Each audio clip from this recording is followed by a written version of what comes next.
Welcome to the Unveiled Epokekos channel. Today, we're diving deep into an unexplored historical mystery.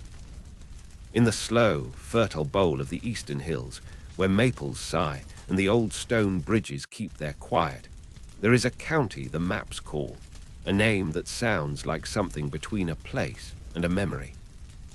For a century and a half, held 12,000 town hall meetings, countless chairs filled with earnest citizens, oaken podiums polished by decades of hands, the familiar creak of floorboards that had learned the cadence of complaint and counsel. And yet by a curious alchemy of habit, fear, politeness, and law, those meetings managed to accomplish absolutely nothing. This is not a tall tale spun for dramatic ends. This is a soft, slow excavation into why a town might choose the sound of talking over the discomfort of change, how myths nest within minutes and minutes become a fortress, and what buried things hum beneath the earth when everyone prefers the comfort of ritual to the burden of decision. As the county's story unspools, you will find yourself drifting with its rhythm, soothed by the steady repetition of human voices and the gentle, inexorable motion of seasons. The road into curves past a weir and through a band of pines that exhaled resin on hot summers. In many ways, the landscape taught the people how to live, patient, careful, deferential to what had come before. The county courthouse sits at the center of town like a well-loved clock, its bell rarely rung, but its face familiar enough to be trusted. Its record books are full of motions made and seconded, speeches that bloom like daisies and fade before anyone gathers their seeds, motions tabled until tabled becomes doctrine, committees formed to study the forming of committees. If you trace the spidery handwriting through the margins of those ledgers, you will find the same names recurring, caretakers of the process, people whose faces are remembered in the shop talk of children as the ones who always spoke at meetings, and behind their names there is a soft, complicated tenderness. These were people who loved dialogue for the dialogue's own sake, who believed that the act of listening was an offering to the sacred present. The records whisper of the first meeting, convened in the spring of 1776 by a handful of farmers who had more to lose than most and wanted, above all, to make sure they were heard. They met under a sycamore and later in a tavern loft, then in an elm-shaded assembly hall. As the years accrued, this cadence hardened into lawless ritual. Each new problem, erosion on the riverbank, the need for a schoolhouse, a contested boundary, a whispered scandal, was an opportunity to summon the people, to sit in the hush of the hall and sift through feeling, and to leave with the comforting conviction that because they'd spoken, they'd done their duty. Decisions were like slow-growing lichen. Everyone could point to them and admire their presence, but no one really knew when they'd arrived. In practice, momentum resembled a tide that never quite reached the shore. People voted and then voted again. Committees promised plans and then promised more study. Budgets were allocated and reallocated to the mental pile of good intentions. Outsiders called it inertia, cynics called it cowardice. But within the county, the quiet logic was human and gentle. The meetings kept the peace. In one of those summer meetings, an elderly man named Amos Wren, who had the voice of river gravel, stood and proposed a bridge across creek, a bridge sturdy enough to carry wagons and prams and the promise of easier trade. He spoke for 3 hours and was applauded and thanked. The bridge was referred to committee, and the committee met for a dozen town hall evenings. They commissioned drafts in ink, sought estimates, and each time they returned to the hall, the room had the same temperature, warm and polite. The bridge, like many things remained a warm, near-possible thing in people's imaginations. A decade later, Young still pointed to the banks and told each other the story of the bridge that might have been, told in that hushed tone that makes myth from deferred intention. It is not that never tried. Rather, it tried very carefully, and its care was often indistinguishable from inaction. Yet, beneath the surface of this repetition, there were secrets older than the courthouse stones. Long before any of the county ledgers began, the land held traces of another order. In the soil beneath the sycamore where the first meetings gathered, there were the worn indentations of a ring of stones and faint charcoal stains that suggested a hearth once tended by people whose language had already dissolved into the wind. Stories that the town considered quaint, that the hill called Witch's Knoll had once been a place of dance and council, were in fact clues. An old woman named, who kept bees and a slow ledger of the county's gossip, had a drawer full of letters from a who passed through in the 1830s. He wrote of weathered men who carried shells in their pockets and who a melody that seemed to stitch breath to earth. Hearing those hums in the attic when the house settled would sometimes say to her, "Listen. The land remembers us badly."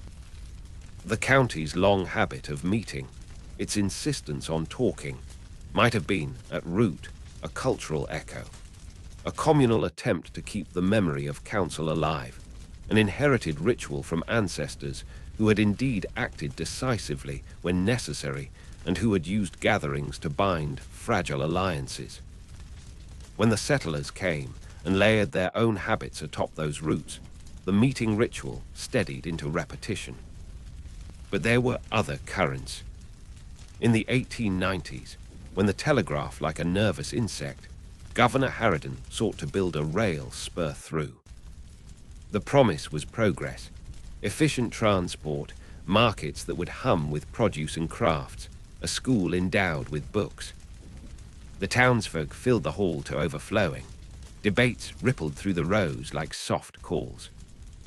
The rails required eminent domain for certain parcels, and there the talk hardened into a sentinel, grand arguments about property rights and the sanctity of family plots, agonized testimony about a calf that had wandered and the oak at the lane's turn. The railroad company waited, provided plans and blueprints, and each concession made was folded with concern until the map of the proposed line was littered with footnotes and qualifiers. In the end, they rerouted the spur a county over. The trains hissed past in other people's towns and celebrated the preservation of its lanes. The irony, preservation eased the burden of choice. As the county cultivated its rhetoric, it gathered another, quieter habit, the habit of leaving places unchanged by intention. This was not merely stubbornness, but a peculiar civic contentment, a belief that time would do the pruning if they would only gather to watch it along. Time, in small American towns, has a voice of its own, and its voice like to sing of coexistence more than conquest. There are nights when the fog lays like a shawl across the courthouse lawn that the older residents tell of lights in the hills, slow lanterns like lanterns carried by those who once walked there at a different pace. A young archivist named June came to in the year 2003, wanting, in her quiet way, to understand why a community could invest so much in process and so little in outcome. June was pragmatic and curious. She had a taste for old minutes and the interplay between rhetoric and result. She read the ledgers, the careful minutes that transcribed who spoke and when, the motions that were considered and then further considered. In the margins of one dusty volume, she found a notation unlike the others, a smudge of dark ink, and beside it, a small, trembling asterisk. It pointed to a note buried in a later volume that read simply, "See Knoll." June spent weeks looking for references to Knoll. There were pastoral mentions, jokes, and a line in an 1864 record about a Knoll meeting, where notably the minutes record that nothing was resolved, but peace was maintained. The asterisk frustrated her in that honest way, that makes researchers lean closer to candlelight. In the attic of the county library, she discovered, among other orphan documents, a ledger stitched from calfskin whose entries were in a hand older than the county's founding. The handwriting bent and looped in a language that was not English, but between those loops there were sketches, a circle of stones, an arrow into the creek, a face looking skyward. She took the ledger home and began to learn the cadence of those marks like a child tracing constellations. The more she read, the more a pattern unfolded. The stones on the knoll had once been a council place, a practical site of decision where elders would stand under the moon and speak for deeds, for planting, for treaties with nearby peoples. The settlers, it seemed, had kept the habit of gathering, but had lost the binding code that turned gathering into action. June felt the land's breath change when she made this discovery, as if the very soil leaned closer to hear someone remember. She began to speak quietly in the meetings, not to the thunderous effect often expected in histories, but with a voice pitched to listening. She suggested that perhaps the county's endless meetings were not a failure, but a story about forgetting the original agreements that used to give meetings teeth. Her suggestion languished in committee, naturally, and the county applauded the idea of considering old documents. The committee to evaluate June's proposal for tradition-based civic renewal met for a record number of nights and filed a report the next season that recommended more meetings. The meetings. A scholar from a state university was invited to lecture on civic ritual and inertia, and he spoke of the ways rituals can hold social bonds but sometimes replace decisive action. The talk was met with polite applause and a motion to open the floor for public response, which filled 3 more evenings. But even while the public performance of talking ran its course, other things began to bud beneath the surface. Children overheard fragments of the old ledger, and with the innocent ferocity of youth, began to dig in the woods not for treasure, but for the simple thrill of the past. On a rain-soft afternoon, they found a shallow ring of stones, moss-grown and perfectly arranged, and within them a bed of ash and a small pendant of worked bone etched with a spiral. The pendant with the kind of meaning that isn't loud. It spoke by settling into the palm like a secret. The find was reported, as all things in were, at a meeting. The mayor, a woman named Crane with a patient smile, rose and proposed, "This is true, that the pendant be further studied by a committee." The room laughed and then took the vote. The pendant's examination was thus scheduled. The days when the children played in the woods became the cornerstone of an unfolding, subterranean change. The younger generation began to value the past not as a reason to delay, but as a reason to know. They dug and found pottery shards that fit together like apology pieces into a more coherent picture. They spoke of the people whose hearth once burned on the knoll as ancestors rather than ornaments. A school teacher started bringing the children to the ring and teaching them how to their finds. He read to them not from the county minutes, but from poems that imagined the first councils, giving voice to the dead in a way that made the living feel companionable rather than beholden. In quiet, persistent acts the children stitched intentions into action. They repaired a footpath the meetings had only discussed and made it smooth for walkers and the elderly. They cleared the storm drain at Maple Lane that had been the subject of 200 minutes of debate, and in the simple physicality of shovels and joined shoulders, a different energy took root. It would be a mistake to call this energy revolutionary. It was modest, almost reverent. The children didn't convene a town hall meeting to fix a drain. They gathered at dawn and worked. When learned of it, she sat with her hands folded and felt, perhaps for the first time in decades, the distinct sensation of being relieved by action. Yet the adult ritual remained an anchor. Once, a scandal over a developer's plan to build a commercial complex that would have raised a stretch of apple orchards brought the county to a fevered pitch. Opponents mounted passionate speeches about heritage and the sanctity of pollinated soil. Proponents argued for jobs and a tax base.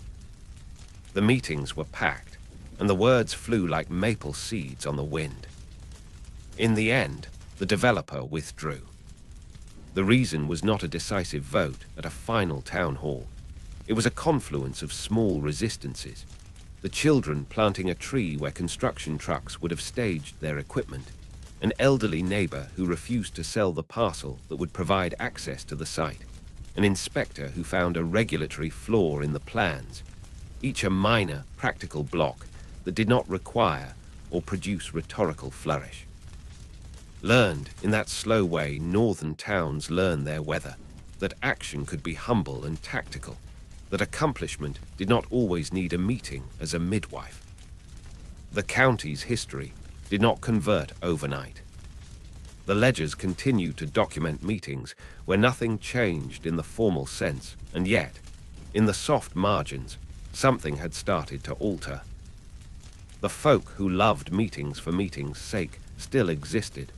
There is a beauty to sustained conversation that is not to be dismissed, but they shared the room now with neighbors who arrived with seed packets and shovels. June's discoveries provided another pivot. As she published her notes on the Knowles council stones and the ledger's earlier language, she invited a coalition of historians, indigenous elders from a nearby reservation, and cultural archaeologists to speak in town. Listening was different now. It was not performed as an assurance that nothing would change, but practiced as an act of humility. The indigenous elders recognized in the ring on the knoll a lineage of governance that was not about applause, but about covenant.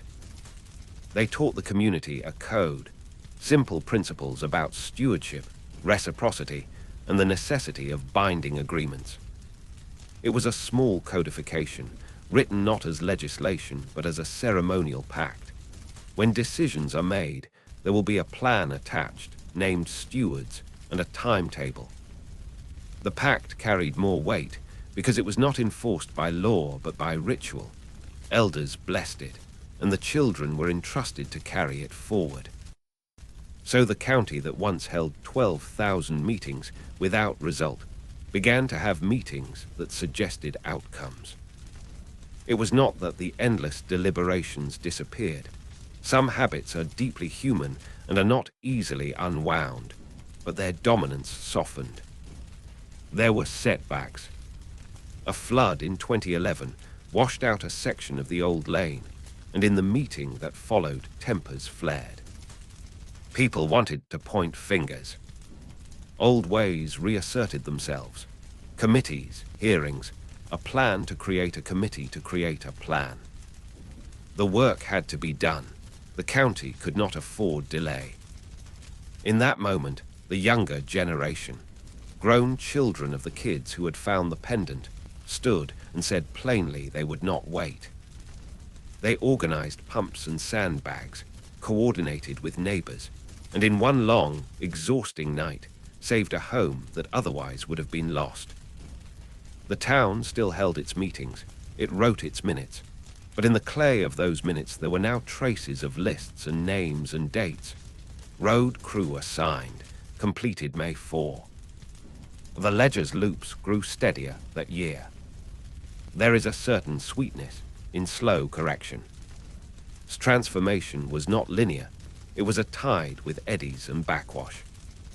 Sometimes the town reverted to its old patterns, and sometimes it surprised itself with the crispness of an actual result. Over time, the Knowles story was absorbed into a larger county myth. Once, when the town's stone church needed repair, and the trustees met and argued for longer than anyone could remember, a band of neighbors simply gathered one night with tools and mortar and repaired the roof before the trustees had completed their next motion. When the trustees entered the church the following evening and saw the roof, they were charmed into silence. Their minutes that week recorded a motion to acknowledge neighbors' voluntary service, followed by more tea than usual. The mystery of, if it can be named, is not a tidy riddle with a single answer. It is the tension between story and outcome, between ceremony and craft, between memory and the practical demands of everyday life. Its secret is that people can choose to anchor themselves to process as if process were port, or they can use process as a scaffold for action. When the scaffold is, but not worshipped, communities move. There are still meetings, many of them, and there are still minutes that end with further consideration. But if you walk down to the knoll at dusk now, you will find a simple plaque that reads, "For those who speak and then care to act." Beneath it, a ring of stone has been gently cleared and preserved, and every spring the children bring small offerings of seed and water, not as ritual absolution, but as an everyday, practical pledge. The county's ancient pendant sits in a glass case in the library, not as an idol, but as a reminder. In the end, teaches a gentle moral, that talk alone is not, and caution is not always cowardice, but a life sustained by only talk risks forgetting how to plant. The slow work of unlearning a comfort with inaction is not the story of a single meeting or a dramatic vote, but the accumulation of unintended practices, hands that shovel, children that, elders who remember the old covenant. There is a soft mystery left, too. The ledger that June found contains marks that nobody yet fully understands, scratched symbols that might be an older tongue, perhaps a greeting or perhaps simply the pattern of someone bored at a fire.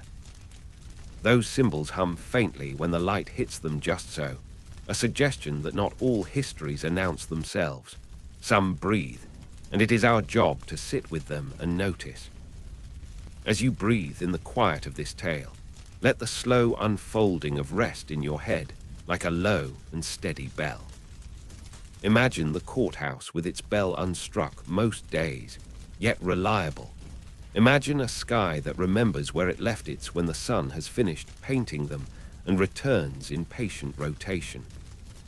Imagine gatherings that comfort and communities that act, sometimes clumsily, often lovingly.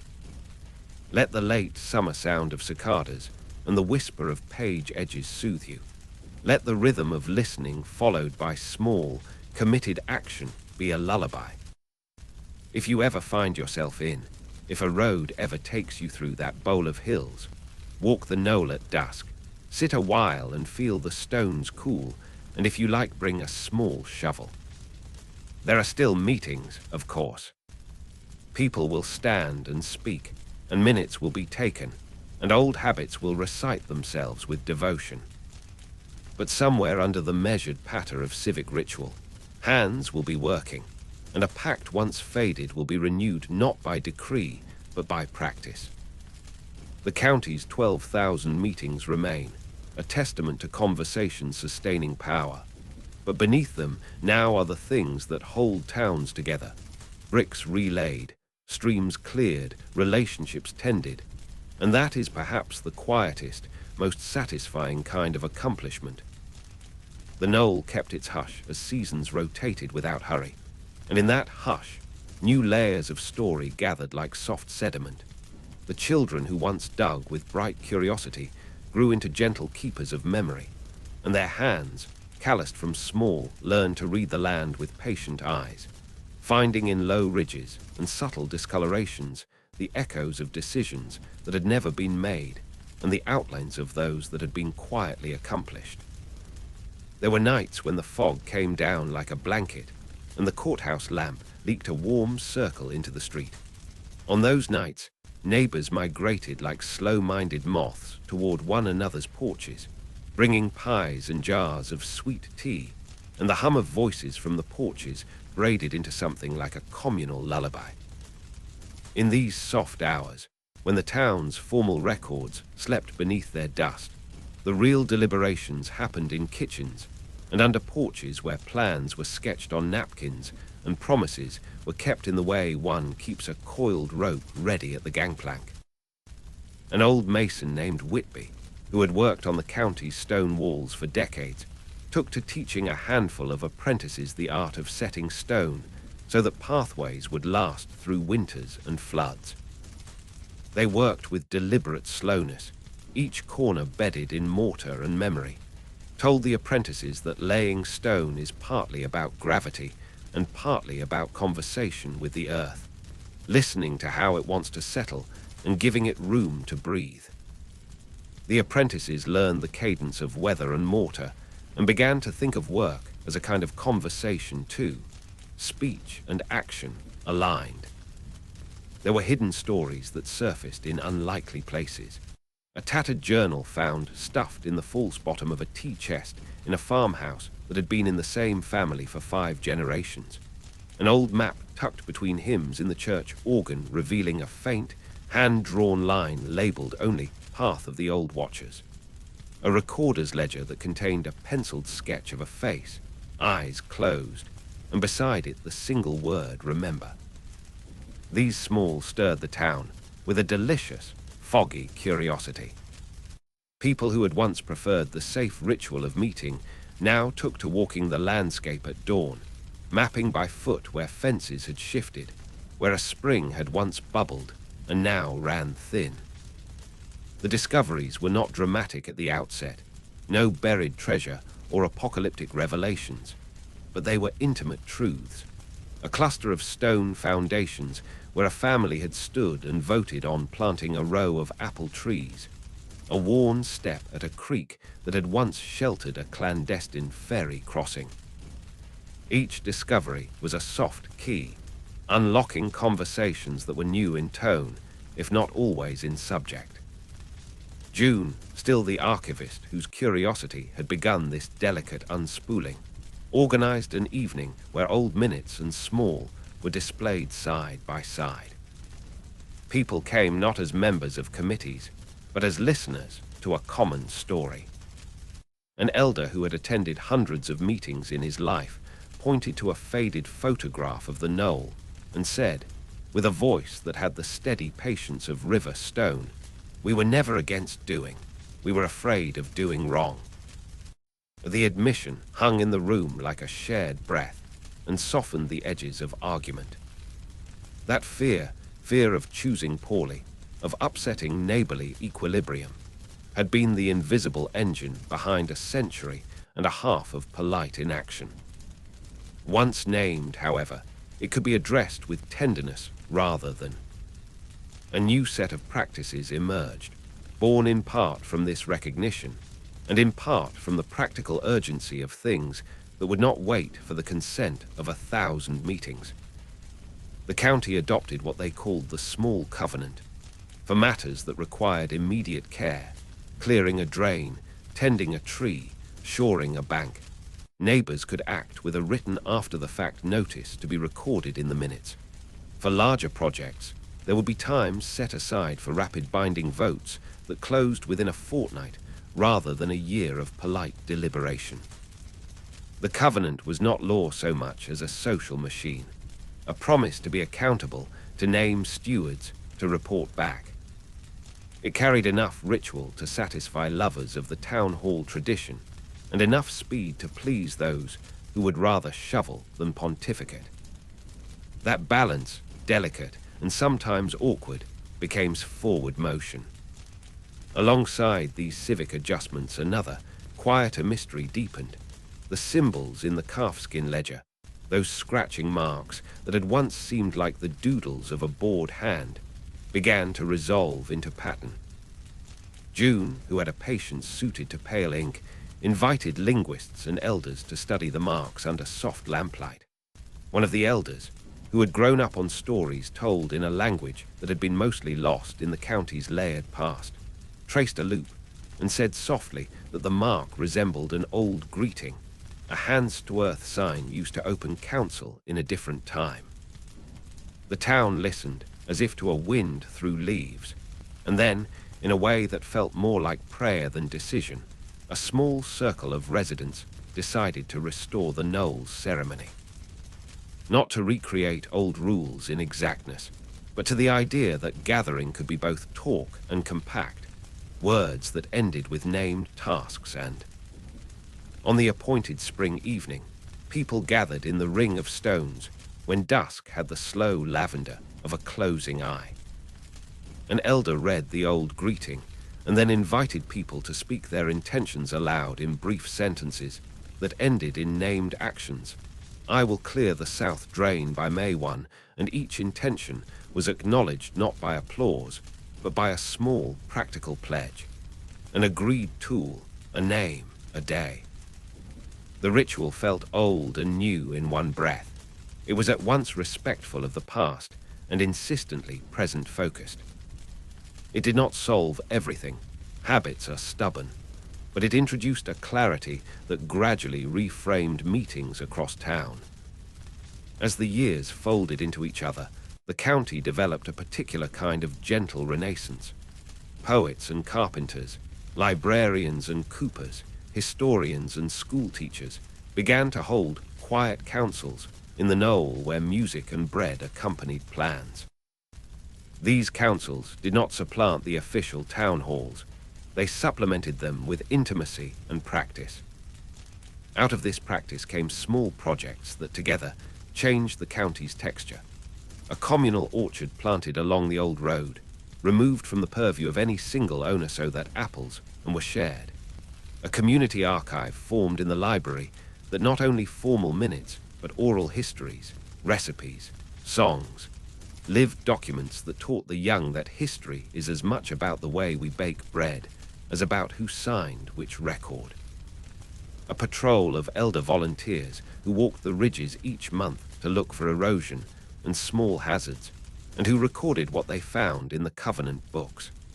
A scholarship fund administered by a rotating committee that required grantees to perform community service in exchange for study funds, thereby weaving responsibility to place into future chances. There were curious surprises. In the orchard's first winter, a buried stone chest was found beneath a root ball containing, improbably, a set of brass instruments, horns polished to a dull radiance, and a note in a hand that read, "For the day we decide to celebrate." The town decided to celebrate in an understated way. A festival of light where each household placed a candle in their window and the brass was played softly at dusk, its sound like a low tide receding into memory. The festival was not bombastic. It was a hush-knit rejoicing, and in its modesty, it stitched neighbors together in a manner that words at a meeting could not. The larger unknowns, though, still at the county's curiosity. Sometimes in the library, when the lamplight pooled on the calfskin ledger, a pattern of scratches seemed to glow at the edge of vision, an effect of eyes grown accustomed to ink and the mind's hunger for sense. People speculated, dreamt, and sometimes grew restless. Were their agreements buried deeper, bargains made with those who preceded them that the town had neglected? Was there some covenant, once kept by the first councils of the knoll, that if again would yield a prosperity they could not yet imagine? An archaeologist from a coastal university, invited to consult on a small dig, suggested that the ring of stones might mark not only a council ground, but a crossroads of older pathways used by long before settlers arrived, a place where exchange happened, where language and goods moved across the land. That idea thrilled some and disturbed others. If it had been a place of exchange, perhaps it had been a place where decisions had consequences beyond its borders. The possibility of such unseen consequence made deliberation feel weightier, and the county responded in a typically way, by convening a meeting to consider convening a meeting about regional outreach, and then by quietly forming a working duo, an elder and a young teacher, who walked to neighboring counties carrying bread and a simple letter of greeting, inviting conversation rather than conquest. Those walks became their own gentle diplomacy. In the quiet of the knoll, One evening, when the air smelled of wet earth and lavender, an old woman who had tended bees for decades, whose drawer of letters had once sparked June's curiosity, rose during a council and told a story she had only begun to tell in fits and starts for years. She spoke of a night in her youth when she had followed a procession of lanterns into the woods and watched people lay a circle of woven reeds at the knoll's edge, and how, when the reeds were burned, the smoke had risen like a message to the sky, and the people who had gathered had promised to guard a secret path. Her voice was a warm, rough thread, and the story echoed through the ring of stones like a remembered chord. No one demanded proof. Proof had never been the town's currency.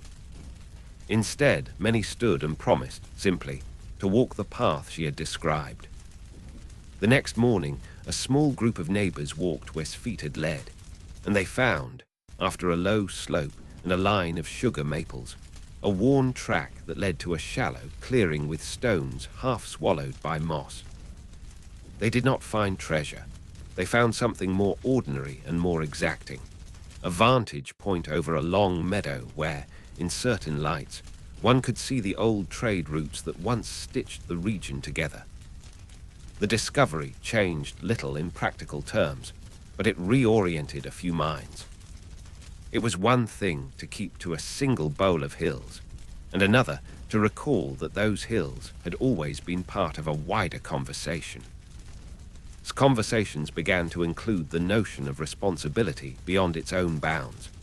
Charity drives became more purposeful, and the school's partnership with a neighboring township to restore a shared watershed developed into a yearly exchange where students swapped lessons and meals and songs. The town's meetings did not vanish. They softened and into forms that mixed ritual with practical lists and named stewards with deadlines. There were setbacks, as with any long effort.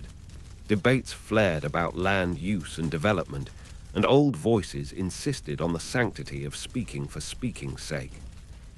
But the new practices had lodged themselves like quietly spreading roots. Neighbors who once would have left a problem to a meeting now felt a gentle accountability, the kind that comes from writing one's name on a pledge and feeling the weight of it on paper. The knoll's stone ring, the calfskin ledger, the pendant in its glass case, all became talismans of a living process, remembrance that led to responsibility. And in the quiet hours when the town slept, when the maples breathed slow and the courthouse bell was but a suggestion, cultivated a particular peace, a sleepy competence that was neither grand nor spectacular, but robust in its hum. People found they could drift into rest, knowing their neighbor had swept the walk, that the drain would not overflow in the next storm, that the orchard's apples would feed both their bellies and the town's small fund. In that peace, the county finally learned an old, simple truth, that a community's measure is less about the count of its meetings and more about the steadiness of its care. The long of town hall minutes did not vanish. It simply acquired the company of lists crossed out and dates circled in real time, evidence of done. There remained, always, a certain tender-in, an awareness that for generations they had mastered the art of talking and now were teaching themselves the parallel art of doing. When you walk the knoll at dusk, you can still hear, if you listen with the right patience, the echo of arguments that once could stall entire seasons. Beneath them, quieter now, you can hear the sound of hands on shovels and the soft satisfaction of a job completed. The county had not transformed in a single moment or by decree. It had changed through the gentle, resolute accumulation of small acts, through children grown into neighbors who remembered to act, through elders who named fear and taught accountability, through rituals adapted so they nourished rather than stifled. The mystery that had once been condition, that 12,000 meetings could accomplish nothing, resolved not into a triumphant moral, but into an uncomplicated domestic truth, that speaking and tending can and should live together, and that a life of patient conversation is best when it is paired with hands that are willing to work. And so the quiet rhythm of deepened, settling into a cadence that felt older than deed books, and older even than the carved stones on the knoll, as if the land itself had begun humming its approval at the way the people moved now, slow but sure, drifting like evening mist, yet leaving traces of gentle purpose wherever they walked. In these softened years, the county came to understand that history is not a straight road, but a braided river, curling around obstacles, splitting and rejoining, carrying silt and memory in the same current. And within that river, they found themselves floating, guided not by force, but by an easy buoyancy born of shared intention. The courthouse, once a monument to circular debate, became a lantern of quiet community. Its tall windows glowed with the steady amber of lamplight as neighbors gathered not only to discuss, but to reflect, to resolve small matters with soft-spoken clarity, and to read aloud the old minutes as though they were parables from which new meanings could be drawn. When someone laughed at the page describing a committee commissioned to study whether to form a committee on drainage concerns, the laughter was warm, never mocking. They had learned to hold their past with affection, understanding that even in their long patterns of inaction there had been a kind of yearning, a desire to care, but not knowing precisely how to begin. In these nights of gentle transformation, stories traveled through the town like wind-borne seeds. One such story began with a carpenter named Marrow, a distant descendant of the county's settlers. Was a quiet figure, tall and spare, with a voice that rarely rose above the murmur of river water. He worked in an old shed behind his modest home, a shed filled with the scent of cedar and the soft rasp of planed wood. People said had a peculiar gift. He could walk into a room and tell which beam had been replaced, which floorboard needed oil, which window frame had been fitted by a hand long gone. He treated each piece of timber like an elder deserving reverence. In the spring of one unusually warm year, uncovered something that would ripple through in ways no meeting could have anticipated. While repairing a sagging joist in the basement of the Historical Society building, his hand brushed against a hollow space inside the wall. Behind a loose plank, he found a long wooden box sealed with pitch. Inside it lay 3 objects: a rolled parchment, a tiny leather pouch filled with soil dark as ink, and a smooth, river-polished stone engraved with the same looping symbols found in the calfskin ledger. Brought the box to June, who held it with the kind of careful or usually reserved for relics or newborns. Together they unrolled the parchment, discovering a map drawn in bold, purposeful strokes. The map showed, though not as it stood in any known era. The boundaries were familiar, the river still curled like a cat in sleep, yet paths the hills in unfamiliar arcs, leading toward places unlabeled. At the top of the map was a sigil, an eye within a circle within a crescent, its meaning lost to language, but felt deeply, like something remembered in dreams. The soil in the pouch, analyzed by a botanist from the neighboring county, was ancient, far older than the founding of the settlement, rich with traces of plants no longer found in the region. This sparked a quiet revelation, had not merely been a council ground, but had once been a center of exchange, a place where knowledge and seeds and stories had moved between communities like threads weaving a continent-wide tapestry. Neighbors gathered on porches to talk in low, wondering tones about what this meant. Had once been a beacon rather than a bowl, a crossroads rather than a cul-de-sac. And if so, how had that light into the long sleep of deliberation without direction? It was during one of these porch conversations that Whitby spoke a thought that drifted into the air like a calm understanding. Perhaps, he said, we were not meant to be a place that did nothing. We were simply waiting to remember how to begin. From that moment, small beginnings blossomed like wildflowers. Children the unknown paths from the parchment using chalk and string, turning them into treasure hunts that led to forgotten meadows and ridges where wind carried unfamiliar scents. The youth group restored an abandoned footbridge spanning a narrow ravine, guided by, who taught them to treat the beams as if they were speaking. A circle of elders formed quietly to discuss what responsibilities the town might owe to its past connections, responsibilities ignored for generations, but now stirring awake. But even as progress unfolded in modest, graceful steps, the county's unique sleepiness remained its defining character. Change was never loud, never forced. It drifted like smoke, easing into the corners of memory and habit. And in this easy drift, the town discovered a deeper mystery. The stone from the wooden box seemed to resonate faintly when brought to the knoll. Not an audible sound, more a sensation, a soft prickle at the edge of awareness, as though the stone recognized its home. June and a few others brought the stone to the knoll at twilight. When placed at the center of the ring, its markings appeared to deepen, as though ink were rising from beneath its surface. They watched in serene, enchanted silence as a warmth pooled around the stone, an intangible but unmistakable warmth, like the earth sighing in relief. The sensation spread outward in delicate pulses. One could almost imagine the land whispering, "Remember what you are. Remember what you were meant to be."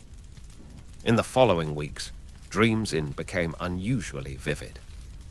People dreamed of broad trading roads lined with torches, of songs sung in languages no throat could now form, of gatherings not for debate, but for mutual promise.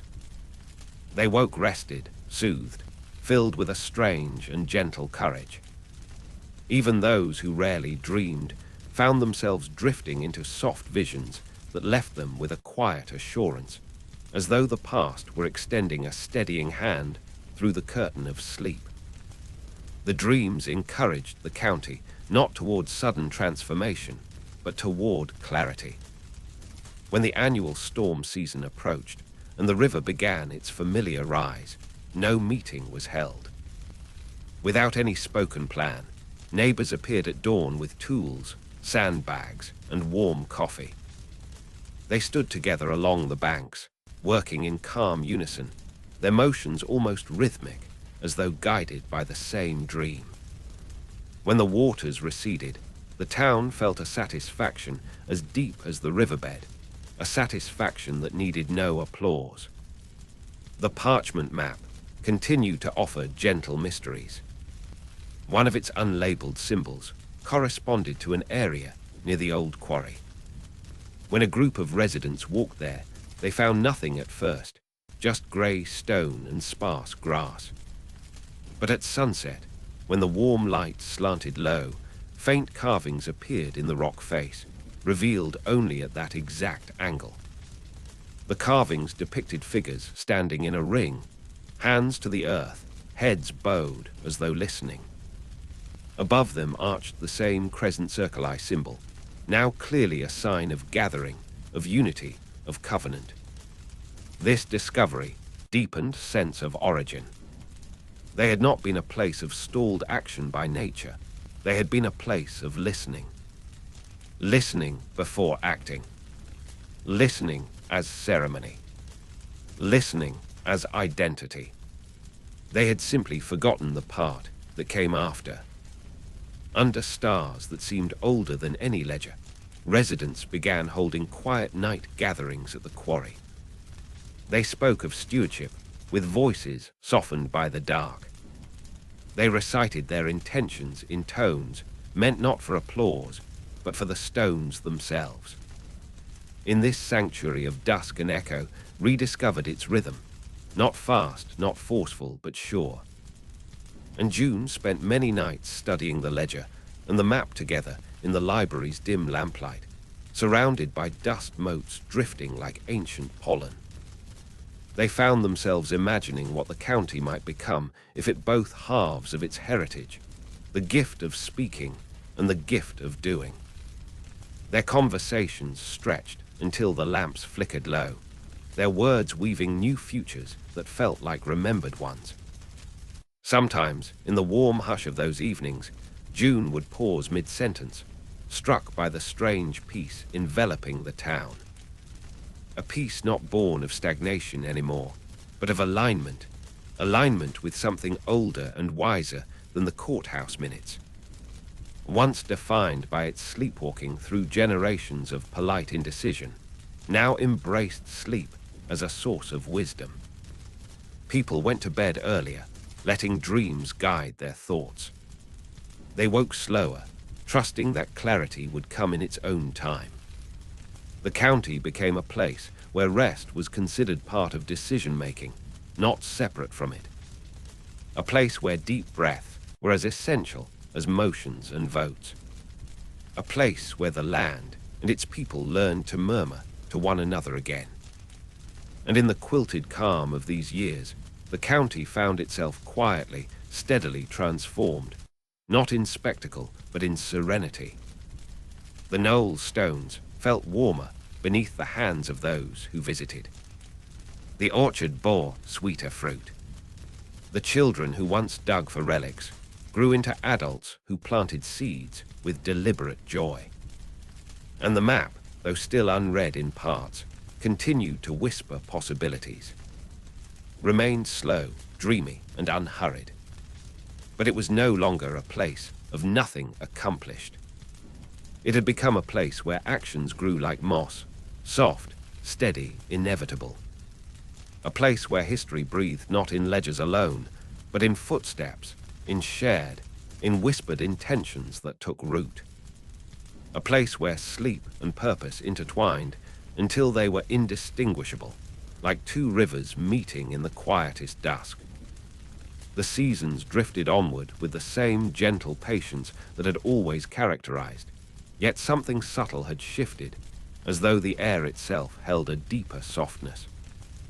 Dawn came a little slower over the hills, pouring light like warm milk across the meadows, and twilight lingered just a breath longer each evening, giving the land time to sigh and settle. In that space between breaths, the town found itself continuing to unfold in ways no decree or plan could have orchestrated. Only time, dream, and quiet intention could. One of the first signs of this deepening change appeared in the fields north of the river, where an elderly farmer named Cora tended a patch of land that had been in her family for 6 generations. Cora was known for her serene voice and her way of speaking to animals as though they were old friends. She walked her fields in the early hours, the mist rising around her boots, and listened to the earth with a kind of reverence learned from years of slow living. One morning, while checking the fence line, she noticed something curious.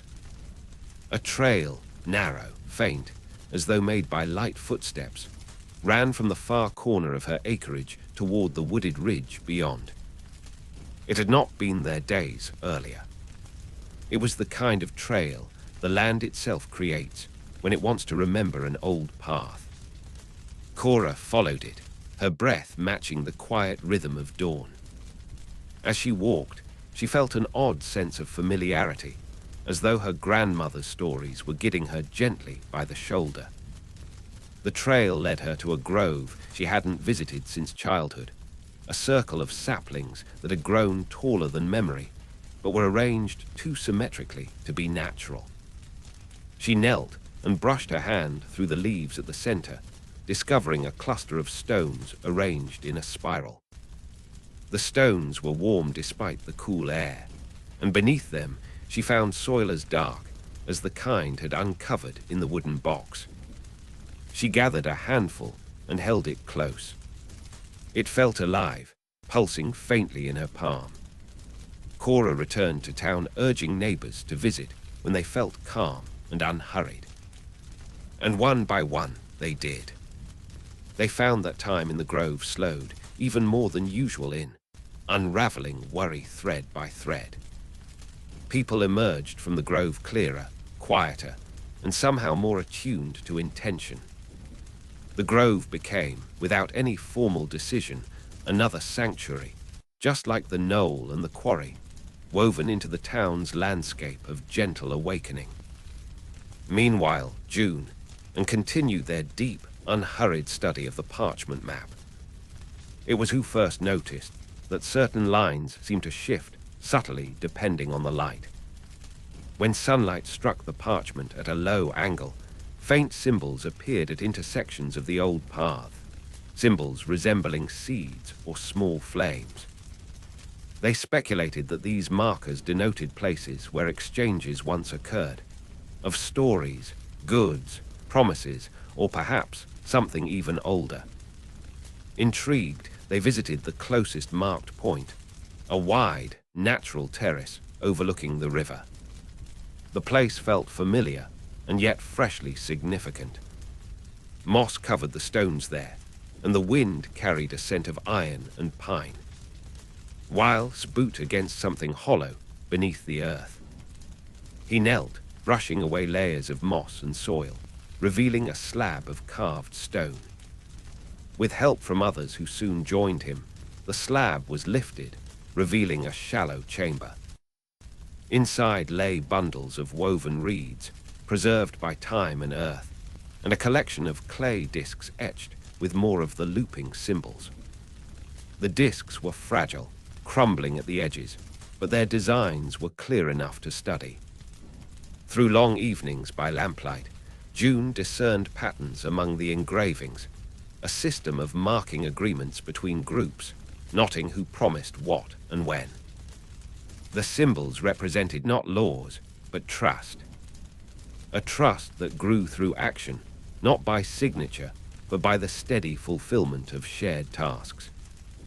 Absorbed this knowledge, the way soil absorbs slow rain.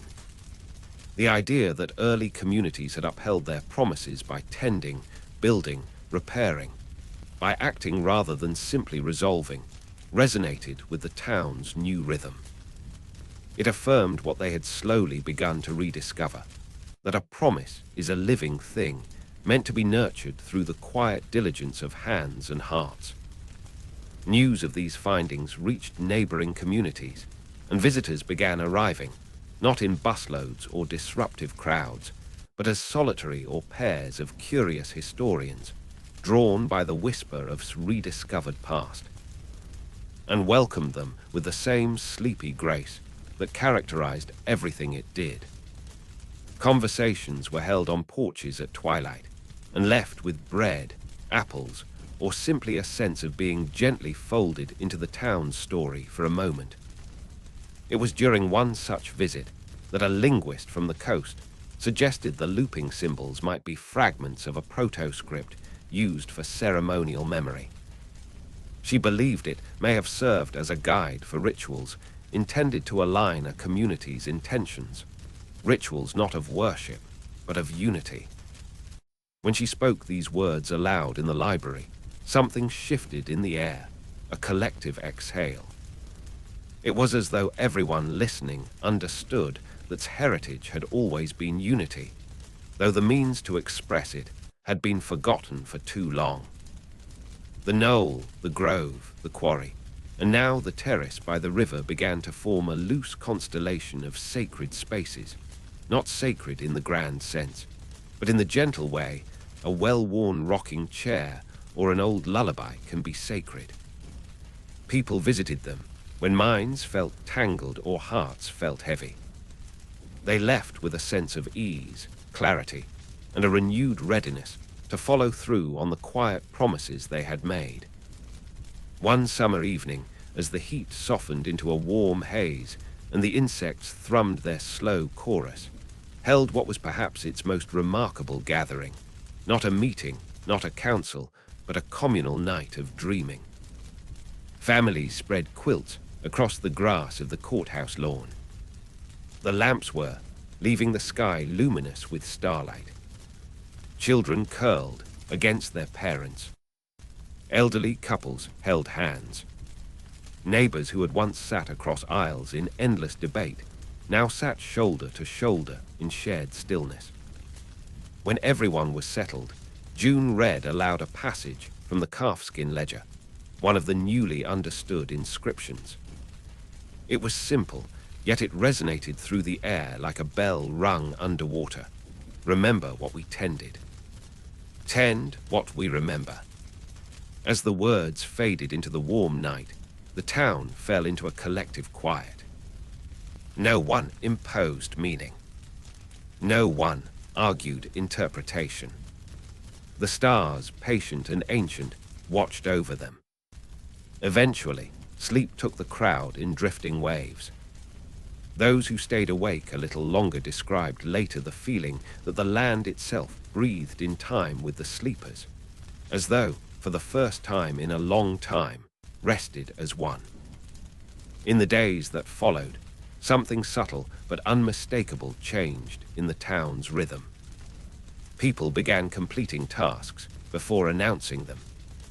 The orchard expanded with new grafted varieties. The footpaths between the sacred spaces were tended without any formal schedule. The riverbank, once prone to seasonal erosion, was fortified with carefully placed stones and willows planted by volunteers at dawn. These actions were not grand, but they accumulated like threads of gold, woven slowly into a tapestry. Had become a place where the ancient teachings of intention and action, once lost in time, buried beneath centuries of polite hesitation, were now reawakened and gently guiding everyday life. And through it all, the town retained its deeply sleepy, soothing temperament. It moved slowly, it breathed deeply, and it held its history like a soft blanket draped across its shoulders. And as each new dawn approached, sliding its peach light across the rolling hills, felt ever more like a dream that had learned how to continue itself gently into waking life. The years continued their unhurried drift across, laying down seasons like soft folds in a quilt. Time in this place had always been gentle, but now it felt almost tender, as though it were consciously shaping itself around the town's harmony. Days moved like slow water, evenings deepened into velvet hush, and nights carried dreams that seemed half-rooted in ancient memory and half-born of the quiet hopes of those who slept.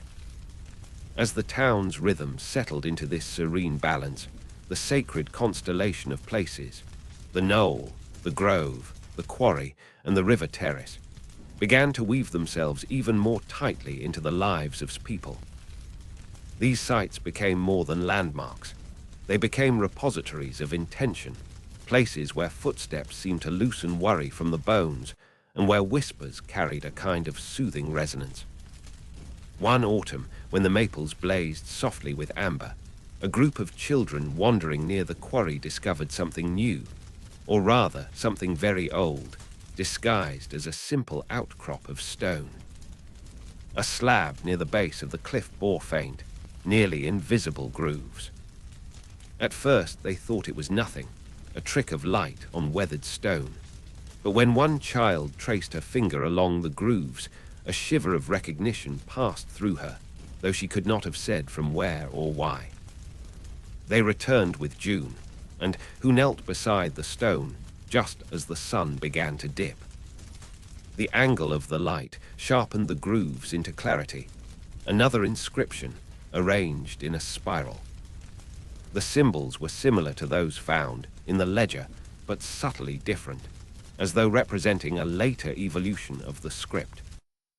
June murmured each symbol aloud in her soft, thoughtful cadence, and even though none present understood the literal meaning, they all felt its tone, gentle, beckoning, filled with a quiet urging. Running his hand across the stone, spoke first.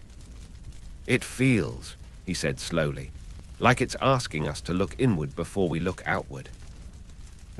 This interpretation settled into the minds of those gathered. In the days that followed, paused, not out of hesitation, but out of contemplation. The town had practiced fulfilling promises and action, but now it sensed that deeper harmony required something else, an understanding of what truly mattered to each person, to each family, and to the community as a whole. People began to take slow walks along the ridge at dusk, hands folded behind their backs, eyes soft as they gazed at the rolling hills. Farmers stood in their fields longer than usual, letting the wind speak its rustling truths. Children sat beside creeks, dipping sticks into the water and watching concentric ripples echo outward. Elders gathered on porches and shared stories, not about what was done or undone, but about why they had come to love this place in the first place. As these quiet reflections deepened, something unexpected blossomed. Neighbors began to express wishes they had held silently for years. A woman named Ria, who had always dreamed of keeping a communal herb garden, mentioned it softly one evening while sipping warm tea. Within a week, half the town had gathered near the grove with shovels and seedlings, transforming an unused patch of land into a fragrant sanctuary filled with lavender, mint, sage, and rosemary. Another resident, a widower named Cal, had long hoped to restore the old mill wheel by the river, but had never voiced the desire, believing it too personal a dream. When he finally shared it on a quiet night at the knoll, a wave of murmured agreement passed through the group. For months afterward, people met at dawn with tools, timber, and quiet resolve. By winter's first frost, the wheel turned once more, creaking softly but steadily, sending ripples across the water like a heartbeat long forgotten. These small acts, born of inward reflection and outward unity, began weaving a new kind of heritage. It was not the heritage found in ledgers or formal histories, but one carried in the slow, deliberate footsteps of the people themselves.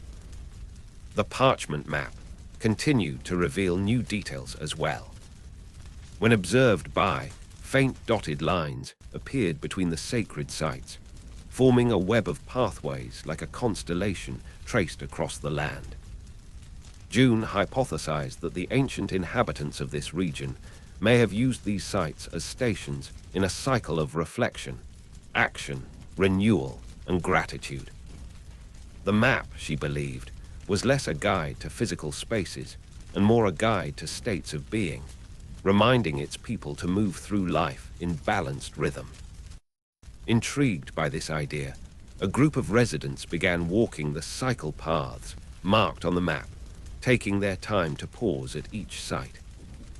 Those who completed the cycle often described feeling lighter, as though they had emptied their worries into the earth and gathered strength in return.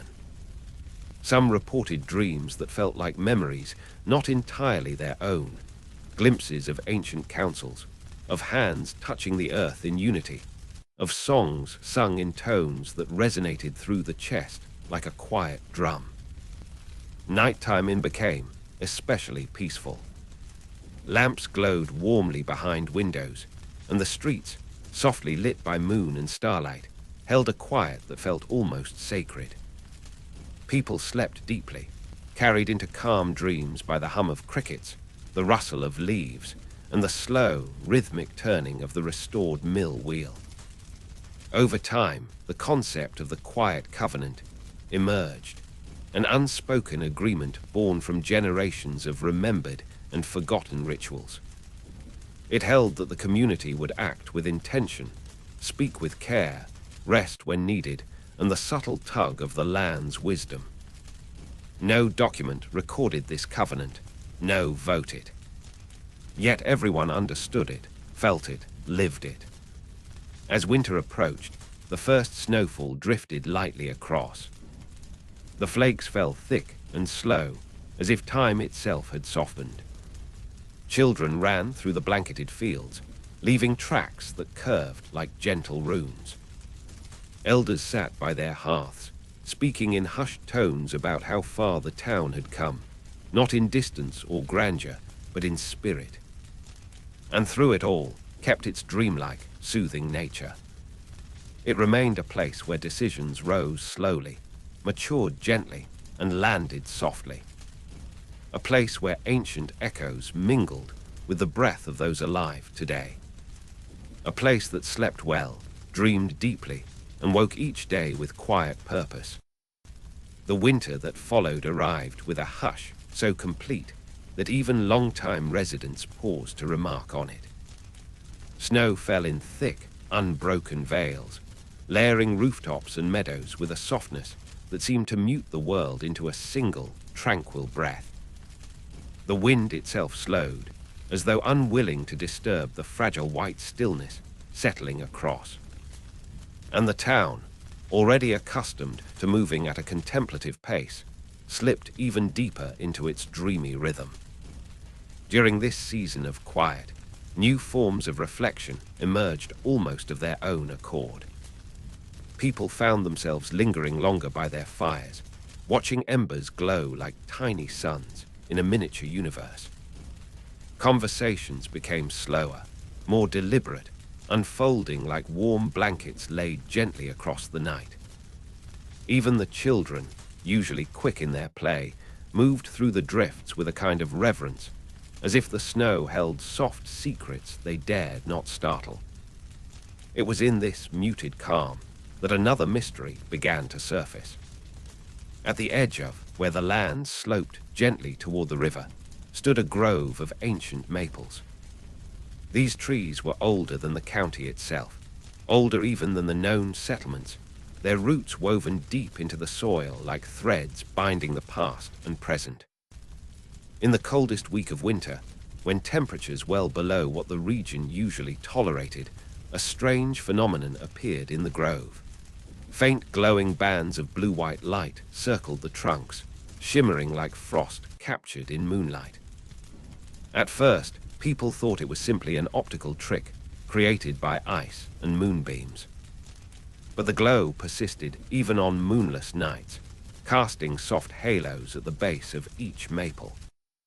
Children were the first to gather around the trees, their breath rising in pale puffs while they whispered about forest spirits and ancient guardians. Adults joined them soon after, standing in quiet awe, letting the glow wash over them like a sleep-soothing dream. June investigated the grove with lanterns held low. They observed that the glowing bands flickered faintly when touched, pulsing like a heartbeat. The soil beneath the maples felt unusually warm, barely perceptible, but warmer than the surrounding frozen ground. Pressed his palm to a root and closed his eyes.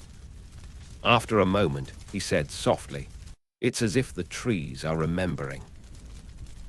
Remembering what? June wondered. She brushed the snow from one glowing trunk and noticed fine etchings beneath the bark, curves and loops reminiscent of the ancient symbols in the ledger. The marks appeared naturally grown rather than carved, following the rise and twist of the tree itself. The revelation sent a quiet thrill through her. Whatever council or culture once thrived in had not simply vanished.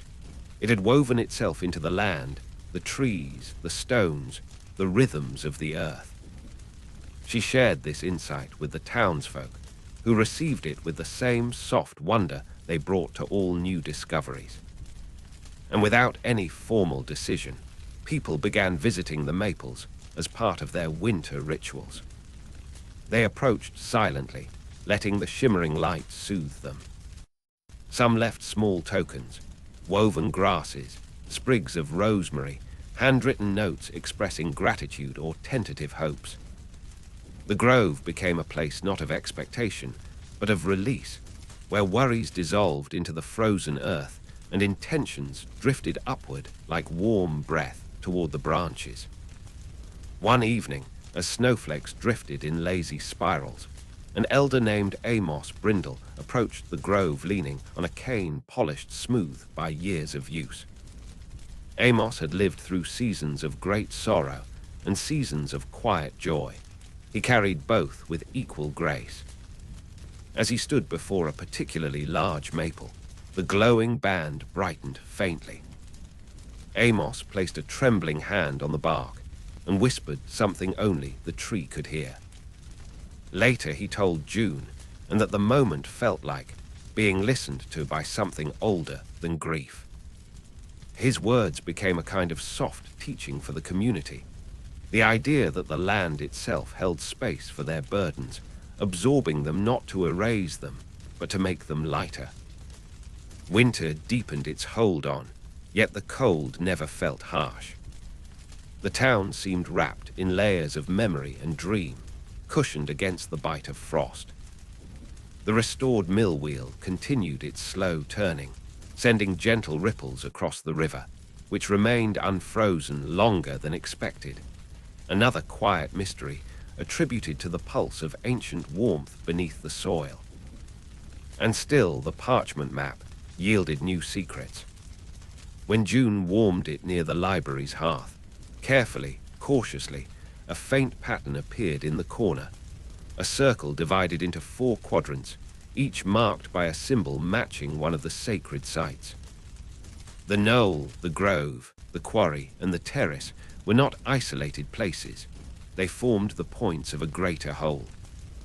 A cycle, a seasonal wheel, a ceremonial geography linking intention, reflection, memory, and renewal. The discovery resonated with this new way of life. The townsfolk began walking the cycle deliberately, using each season to embrace one aspect of the ancient rhythm. Winter became the time of memory and inward listening. Spring would be the season of awakening, summer of stewardship, autumn of gratitude and release. As winter slowly softened into its late, quiet phase, the glowing bands around the maples began to fade, but not entirely. They remained as faint traces, only visible when the snow lay particularly still or when someone approached with a heart full of intention. It reassured the town that the land's wisdom was not leaving, merely resting, as all things eventually must. During one especially peaceful night, when the snow reflected starlight so perfectly that the fields looked like oceans of shimmering silver, a group of townsfolk gathered at the knoll for a silent vigil. No one spoke or led. They simply stood in a loose circle around the stones, breathing in the cold air, letting the calm settle deep into their bones. As the night stretched on, something remarkable happened. The ancient stones, long dormant, began to radiate warmth. Not hot, not bright, just enough warmth to push back the chill by a few degrees. The warmth pulsed faintly in time with the beating of the earth, syncing itself with the hearts of those gathered. It felt like a blessing. No meeting could have planned it. No decision could have summoned it. It was the land in its own slow, sleepy way. Drifted deeper into harmony that winter, its people dreaming, its land remembering, its ancient echoes growing softer but ever more present. And when spring finally approached, touching the hills with the gentlest hint of thaw, the town felt prepared, not for grand change, but for more of its quiet, purposeful unfolding. Maori mysteries. Maori rediscovered truths. Maori moments of deep, soothing stillness woven into the slow tapestry of life. Spring arrived with a patience so deliberate it felt, as though the land had been holding its breath all winter, waiting for just the right moment to release the first whisper of warmth. The snows receded slowly, shrinking into pale, glistening ribbons along the riverbanks and under the shade of stone walls. The air grew soft, carrying the scent of thawing earth, dark, rich, and full of secrets rising toward the surface after their long winter sleep. As the land awakened, so too did curiosity.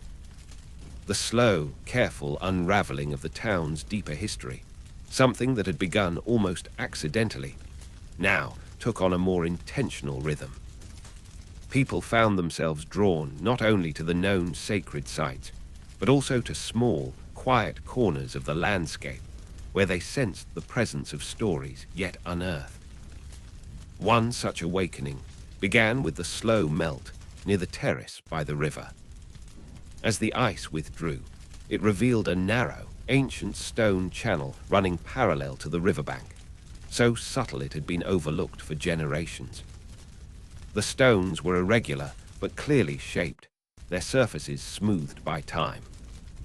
The channel extended beyond the terrace, curving toward the grove of maples, then disappearing under a thicket of brush. June, and compelled by their ongoing research, followed the channel over several days, clearing debris and marking its route on parchment. The more they uncovered, the clearer it became that this was not a natural formation. The stones bore faint chisel marks, and in several places, the channel widened into shallow basins lined with gravel, perhaps once used to guide or filter water. A historian who had visited from a distant university listened carefully as June described the formation. After several minutes, she murmured, "This resembles an early form of hydrological engineering, not for irrigation, but for ceremonial purification." Her voice trembled slightly with excitement.